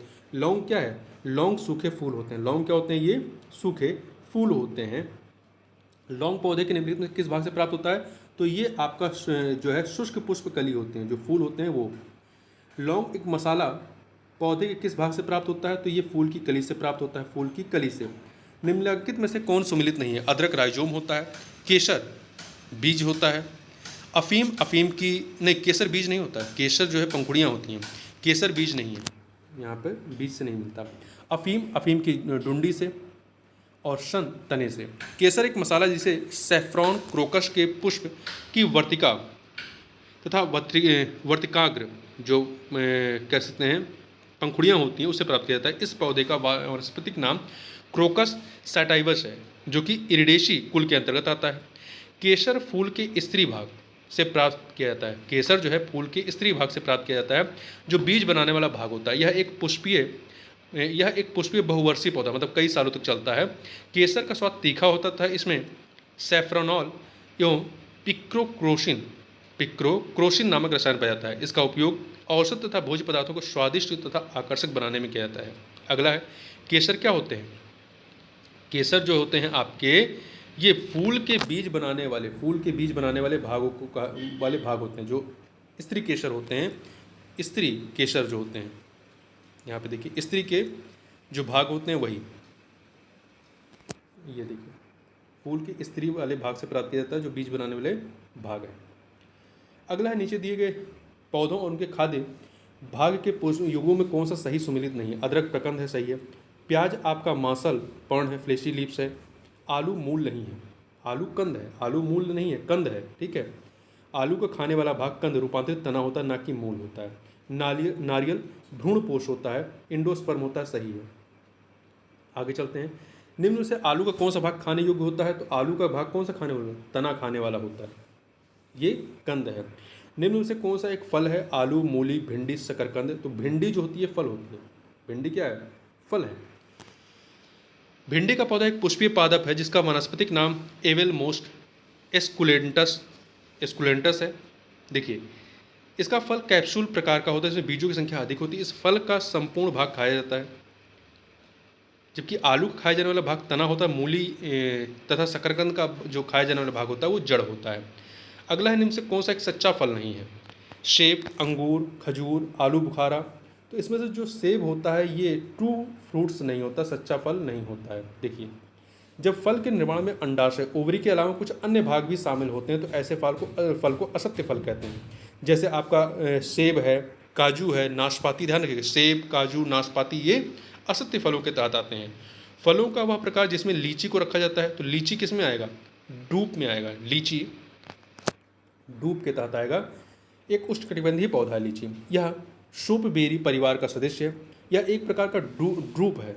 ड्रूप ऐसे फल को कहते हैं जिसके बाहरी छिलके और गूदे के अंदर एक सख्त गुठली होती है, तो ये इसमें आता है। इसी में आपका लीची के तहत ही बेर भी आ जाएगा। बेर में भी ऐसा ही होता है, ठीक है। और आगे बढ़ते हैं। लहसुन की अभिलाक्षणिक गंध का कारण क्या होता है? तो सल्फर यौगिक होता है। क्या होता है? सल्फर यौगिक होता है, ठीक है। इसके अलावा प्याज, सरसों के तेल आदि में भी सल्फर पाया जाता है। लहसुन का तेल वाष्पशील तथा महत्वपूर्ण होने के कारण सक्रिय गुण रखता है। इस तेल में सल्फर की प्रचुर मात्रा पाई जाती है, जबकि ऑक्सीजन का अभाव होता है। लहसुन का उपयोग स्वेदजनक, मूत्रवर्धक, कफ निवारक, उत्तेजक इत्यादि रूप में किया जाता है। अगला है, प्याजों के छिलके उतारने पर आंसू आते हैं क्योंकि प्याज निष्कासित करते हैं क्या? सल्फेनिक अम्ल। सल्फेनिक अम्ल में कन्फ्यूजन मत होगी, सल्फेनिक अम्ल है, सल्फोनिक नहीं, सल्फेनिक अम्ल। प्याज काटने पर सिंथेज नामक एंजाइम निष्कासित होता है। सिंथेज एंजाइम प्याज में उपस्थित सल्फाक्साइड एमिनो अम्ल को सल्फेनिक अम्ल में परिवर्तित कर देता है। सल्फाक्साइड को सल्फेनिक अम्ल में परिवर्तित कर देता है। अस्थायी सल्फेनिक अम्ल अपने को पुनः व्यवस्थित कर जो है आपका शिन प्रोपेंथियल एस ऑक्साइड का निर्माण करता है, जो आंखों से आंसू उत्पन्न करता है। मिर्च की तीक्ष्णता का कारण क्या है? तो इसकी तीक्ष्णता का, तीखेपन का कारण कैप्सेइसिन की उपस्थिति है, ठीक है। मिर्च का तीक्ष्ण या तीखा स्वाद एक क्रिस्टलीय पदार्थ कैप्सेसिन की उपस्थिति के कारण होता है। लाल मिर्च तीखी होती है क्योंकि इसमें कैप्सेसिन होता है, बी ऑप्शन। फलों के मीठे स्वाद का कारण क्या होता है? तो फ्रक्टोज की वजह से होता है, फ्रक्टोज को फल का शर्करा भी कहा जाता है। इस प्रकार की शर्करा मुख्यतः फलों में ही पाई जाती है, जिसके कारण फलों का स्वाद मीठा होता है। इसका अपवाद जो होता है वो अंगूर होता है। फ्रक्टोज एक मोनोसेक्राइड है। निम्न से किस समूह के जीवों का डूबने से हुई मृत्यु का पता लगाने में महत्व होता है? किस जीवों का? तो डायटम का। एक कोश के डायटम जीव समूहों का प्रयोग शालुइन 350 परीक्षण में डूबने से हुई मृत्यु का पता लगाने में किया जाता है। शहतूत का फल क्या होता है? शहतूत का फल ये सोरोसिस है, सोरोसिस। शहतूत का फल सोरोसिस कहलाता है। यह एक प्रकार का बहु या मिश्रित फल है। अनानास तथा कटहल के फल भी सोरोसिस कहलाते हैं। अनानास तथा कटहल के फल भी सोरोसिस कहलाते हैं। निम्न रेशों में से कौन पौधे के तने का उत्पाद नहीं है?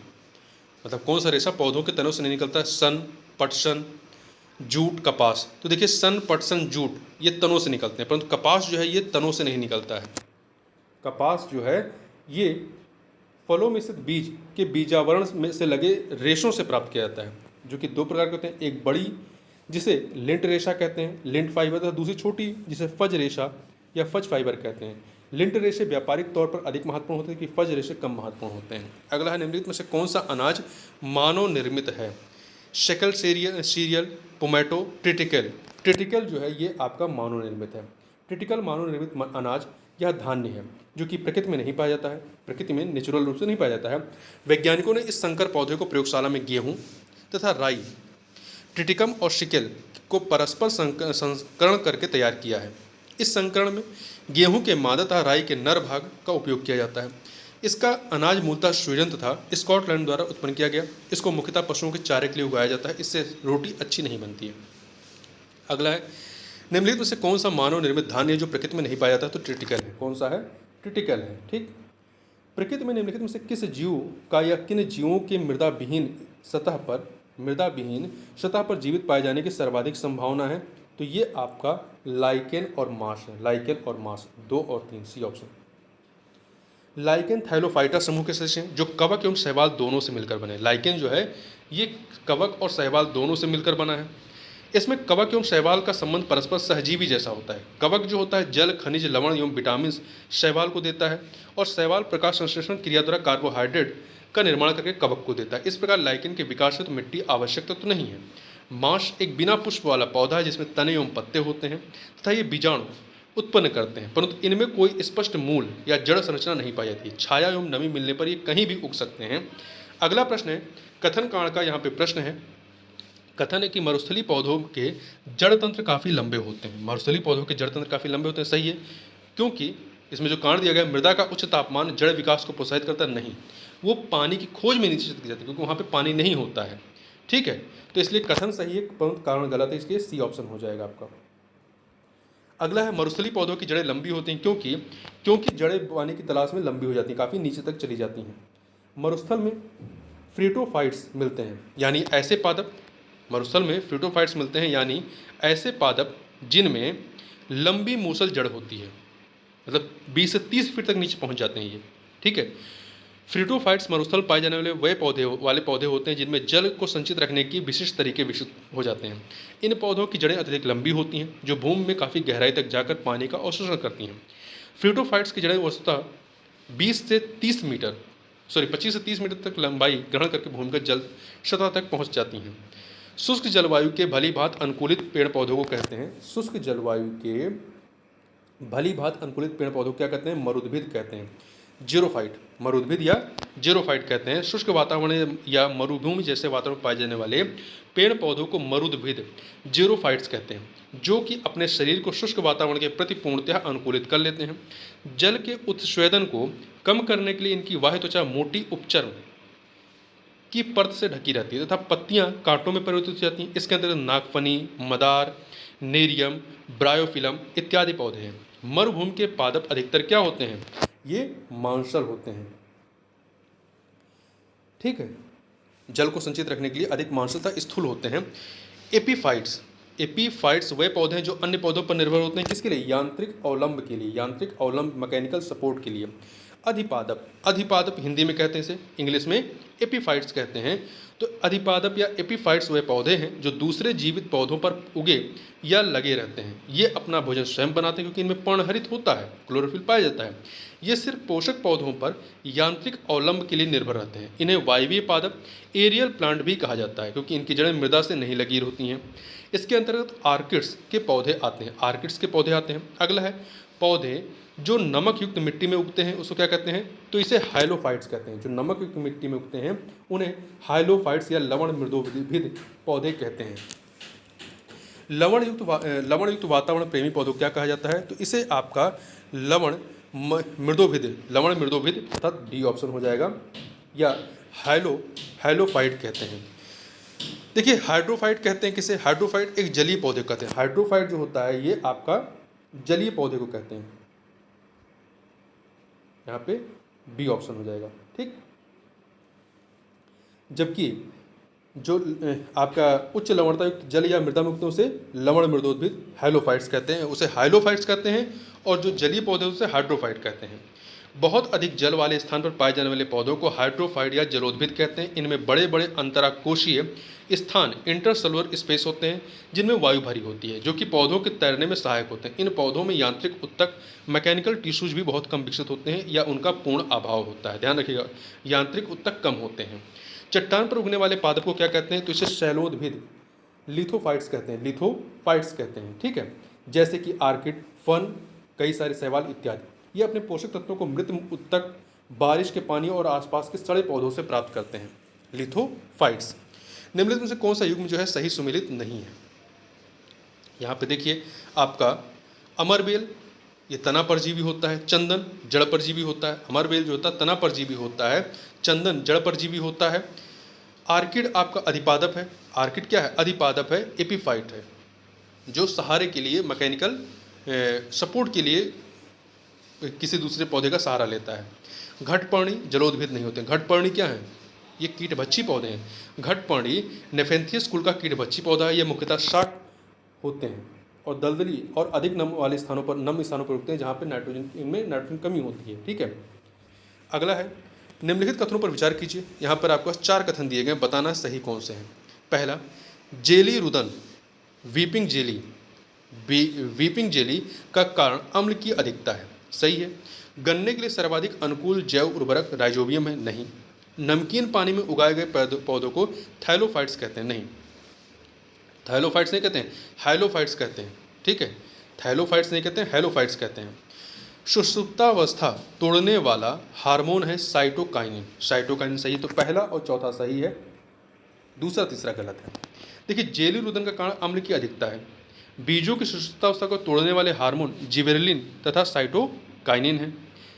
गन्ने के लिए सर्वाधिक अनुकूल जैव उर्वरक एसिटोबैक्टर है, ना कि राइजोबियम। क्या है? एसिटोबैक्टर सबसे अधिक उर्वरक है, सर्वाधिक अनुकूल है। नमकीन पानी में उगने वाले पौधों को हेलोफाइट्स कहते हैं। क्या कहते हैं? हेलोफाइट्स कहते हैं। अगला है, जैविक और अजैविक घटकों के बीच मध्यस्थ के रूप में कार्य करते हैं। कौन से? उत्पादक कार्य करते हैं। निम्न से किसका सही सुमेल नहीं है? देखिए, जो उत्पादक होते हैं स्वजीवी होते हैं, सही है। उपभोक्ता परोपजीवी होते हैं। डिकम्बोजर मृतोपजीवी होते हैं। गौण उपभोक्ता तृणभक्षी नहीं होते हैं। जो गौण उपभोक्ता होते हैं तृणभक्षी नहीं होते हैं। देखिए, उत्पादक स्वजीवी होते हैं जो कि अपना भोजन स्वयं बनाते हैं। उपभोक्ता परोपजीवी होता है, दूसरे जीवों से अपना भोज्य पदार्थ ग्रहण करते हैं। विबंधक मृतोपजीवी होते हैं, जो अपघटक होते हैं, जो कि अपना भोज्य पदार्थ मृत जीवों से ग्रहण करते हैं। तृणभक्षी जो होते हैं ये गौण उपभोक्ता न होकर प्राथमिक उपभोक्ता होते हैं, जो कि शाकाहारी होते हैं, मतलब जो पत्तियां इत्यादि खाते हैं।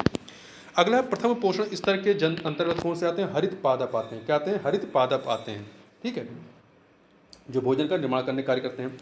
जीवों के निम्नलिखित प्रकारों पर विचार कीजिए। यहाँ पे 4 प्रकार हैं, कॉपीपोड, साइनोबैक्टीरिया, डायटम, फोरामिनीफेरा। उपयुक्त में से कौन से जीव महासागरों की आहार श्रृंखलाओं में प्राथमिक उत्पादक हैं? तो इसमें देखिए, आपका जो साइनोबैक्टीरिया है और फोरामिनीफेरा, गड़बड़ हो गया, साइनोबैक्टीरिया और डायटम, ये दोनों जो हैं ये आहार श्रृंखलाओं में प्राथमिक उत्पादक के रूप में कार्य करते हैं। 2 और 3, बी ऑप्शन। साइनोबैक्टीरिया पानी में प्राकृतिक रूप से पाए जाने वाले सूक्ष्म जीव होते हैं, जो साइनोबैक्टीरिया हैं, जो प्रकाश संश्लेषण द्वारा अपना भोजन बनाते हैं। इन्हें नील हरित शैवाल भी कहा जाता है। डायटम प्रकाश संश्लेषण करने वाले शैवाल होते हैं। ये ताजे तथा समुद्री जल दोनों में पाए जाते हैं। ये जलीय खाद्य श्रृंखला के प्राथमिक उत्पादक हैं। जबकि फोरामिनीफोरा जो आपका चौथा है, फोरामिनीफोरा विषम पोषी जीव हैं, जो छोटे जीवों और कार्बनिक पदार्थों का उपभोग करते हैं। जो पहला है आपका कॉपीपोड्स छोटे क्रस्टेशियस का एक समूह है, जो मीठे एवं खारे दोनों तरह के जल में पाए जाते हैं। ये महासागरों के प्राथमिक उपभोक्ता होते हैं। अगला है, जमी हुई झील के अंदर मछली जीवित रह सकती है, क्योंकि तलों के निकट पानी नहीं जमता है, ठीक है, इसलिए वहाँ पे जीवित रहती हैं। अगला है, जल के बाहर निकाल कर ली जाने वाली जल से बाहर निकाल ली जाने वाली मत्स्य मर जाती हैं, जो मछलियाँ मर जाती हैं। क्यों? क्योंकि उन्हें वे श्वसन नहीं कर पाती, वे श्वास नहीं ले पाती हैं, ठीक है। मछलियों में श्वसन के लिए गलफड़े गिल्स पाए जाते हैं, जो कि पूर्णतः जल में घुली ऑक्सीजन को ही ग्रहण करने के लिए अनुकूलित या एडॉप्टेड होते हैं। मछलियों में सामान्यतः श्वसन होता है किसके द्वारा? फिन्स के द्वारा। जो फिन्स होते हैं, उनके द्वारा, जो गलफड़े होते हैं, यहाँ फिन्स नहीं, गलफड़े, गिल्स। सेब के फल में लाली का कारण क्या होता है? तो एंथोसाइनिन की वजह से। जो लाल होता है सेब, वो एंथोसाइनिन की वजह से होता है। सेब में फल में लाली का कारण एंथोसाइनिन नामक वर्णी लवक है। लाल नारंगी रंग के वर्णक जैसे कि कैरोटीन गाजर में, टमाटर में लाइकोपिन, पीले रंग के वर्णक जैसे कि हल्दी में जिंथोफिल होता है, तथा चुकंदर में जो कलर होता है वो बिटरनिन वर्णक के कारण होता है। देखिए, दोबारा देख लीजिए, जो सेब का लाल रंग होता है लाली, वो एंथोसाइनिन की वजह से होता है। गाजर में जो नारंगी लाल होता है वो कैरोटीन के कारण। टमाटर का जो रंग होता है लाइकोपिन के कारण। हल्दी का जो पीला रंग होता है जेंथोफिल के कारण। चुकंदर का रंग जो होता है बिटरनिन वर्ण के कारण होता है। निम्नलिखित में से किसके कारण टमाटर का रंग लाल होता है? तो अभी हमने पढ़ा लाइकोपिन की वजह से लाल होता है, लाइकोपिन की वजह से लाल होता है, जबकि एंथोसाइनिन की वजह से सेब में लाली आती है, ठीक है। लाइकोपिन एक चमकदार लाल रंग का कैरोटीन है, जो टमाटर के गहरे लाल रंग के लिए उत्तरदायी है। सेब के फल में लाली के कारण एंथोसाइनिन होता है। गाजर का लाल रंग कैरोटीन की वजह से, गाजर के लाल नारंगी रंग के लिए उत्तरदायी होता है। अगला है, निम्नलिखित में से कौन सा टमाटर के लाल रंग के लिए उत्तरदायी है? तो ये है आपका लाइकोपिन, एंथोसाइनिन शेप के लाली के लिए होता है। टमाटर में लाल रंग का कारण क्या होता है? लाइकोपीन होता है, लाइकोपीन। पपीते में पीले रंग का कारण क्या होता है? कैरिका कैरिकाजेंथिन होता है, कैरिकाजेंथिन। लाइकोपीन टमाटर का होता है, ठीक है। तो देखिए इसमें जो पपीता होता है इसमें कैरोटीन प्रचुर मात्रा में पाया जाता है, जो कि विटामिन ए का प्रीकर्सर होता है। इसमें उपस्थित पपैन एंजाइम प्रोटीन के पाचन में सहायक होता है। पपीते में उपस्थित कैरिकाजेंथिक वर्णक के कारण इसका रंग क्या होता है? पीला हो जाता है। आगे चलते हैं, अगला है, हाल ही में हमारे वैज्ञानिकों ने केले के पौधे की नई और भिन्न जाति की खोज की, जिसकी ऊंचाई लगभग 11 मीटर तक जाती है और उसके फल का गूदा नारंगी रंग का होता है। यह भारत के किस भाग में खोजी गई? तो ये अंडमान द्वीप में खोजी गई। कहाँ पर? अंडमान द्वीप में खोजी गई है। अगला है, निम्नलिखित में से जीवित प्राणियों का कौन सा समूह एक ही स्पीशीज से संबंधित है? यह पहला पढ़िए, चीनी, अमेरिकी, भारतीय तथा काले अफ्रीकी। चीता, शेर था बिल्ली, शेर था बिल्ली तो एक का है पर चीता उसका नहीं है। कबूतर, पेटकुई तथा तीतर। छिपकली, मगरमच्छ, सांप, ये अलग अलग के हैं, ठीक है। कवक पौधों में नहीं पाया जाता है। कवक पौधों में क्या नहीं पाया जाता? कवक पौधों में जो है पर्णहरित नहीं पाया जाता है। कवकों में पर्णहरित नहीं पाया जाता है, इसी कारण अब इन्हें पादप वर्ग में नहीं रखा जाता है, हालांकि पहले इन्हें पादप वर्ग में रखा गया था। अगला है, खमीर एक उदाहरण है किसका? तो खमीर कवक का। कवक का उदाहरण ईस्ट। देखिए ईस्ट और मशरूम फफूद अर्थात कवक हैं। जो ईस्ट और मशरूम होते हैं, ईस्ट और मशरूम ये फफूद अर्थात कवक होते हैं। ये पर्णहरिम रहित तथा संवहन उत्तक रहित होते हैं। ये पर्णहरिम रहित तथा संवहन उत्तक रहित होते हैं, जो कि भोजन के लिए दूसरों पर निर्भर रहते हैं। ईस्ट एस्कोमाइसिटीज कुल का है, जबकि मशरूम जो होता है ये बेसिडियोमाइसिटीज कुल का सदस्य होता है। आगे चलते हैं, ईस्ट और मशरूम क्या होते हैं? ये फफूद होते हैं, फंगी होते हैं। मशरूम क्या है? मशरूम क्या है? आपका कवक है। रसेदार सब्जी में प्रयोग होने वाला मशरूम क्या होता है? तो ये कवक होता है, ठीक। कभी कभी समाचारों में उल्लिखित गुच्छी के संदर्भ में निम्नलिखित कथनों पर विचार कीजिए। यह 3 कथन है। यह एक कवक होता है, सही है। गुच्छी क्या है? कवक है, फंगी है। यह कुछ हिमालयी वन क्षेत्रों में उगती है, ये भी सही है। उत्तर पूर्वी भारत के हिमालय की तलहटी में इसकी वाणिज्यिक रूप से खेती होती है, नहीं, ये गलत है। पहला और दूसरा सही है, तीसरा गलत है। यहाँ पे सी ऑप्शन हो जाएगा, ठीक है। गुच्छी एक कवक है जिसे दुनिया के सबसे महंगे मशरूमों में से एक माना जाता है। इन्हें मोरल मशरूम भी कहते हैं। वस्तुतः गुच्छी जंगली प्रजाति के मशरूम हैं जो हिमाचल प्रदेश, उत्तराखंड एवं जम्मू कश्मीर जैसे हिमालयी क्षेत्रों में उगते हैं। गुच्छी उत्तर पूर्वी हिमालय की तलहटी में नहीं पाया जाता, साथ ही इसकी वाणिज्यिक खेती भी नहीं की जाती है। अगला है आपका,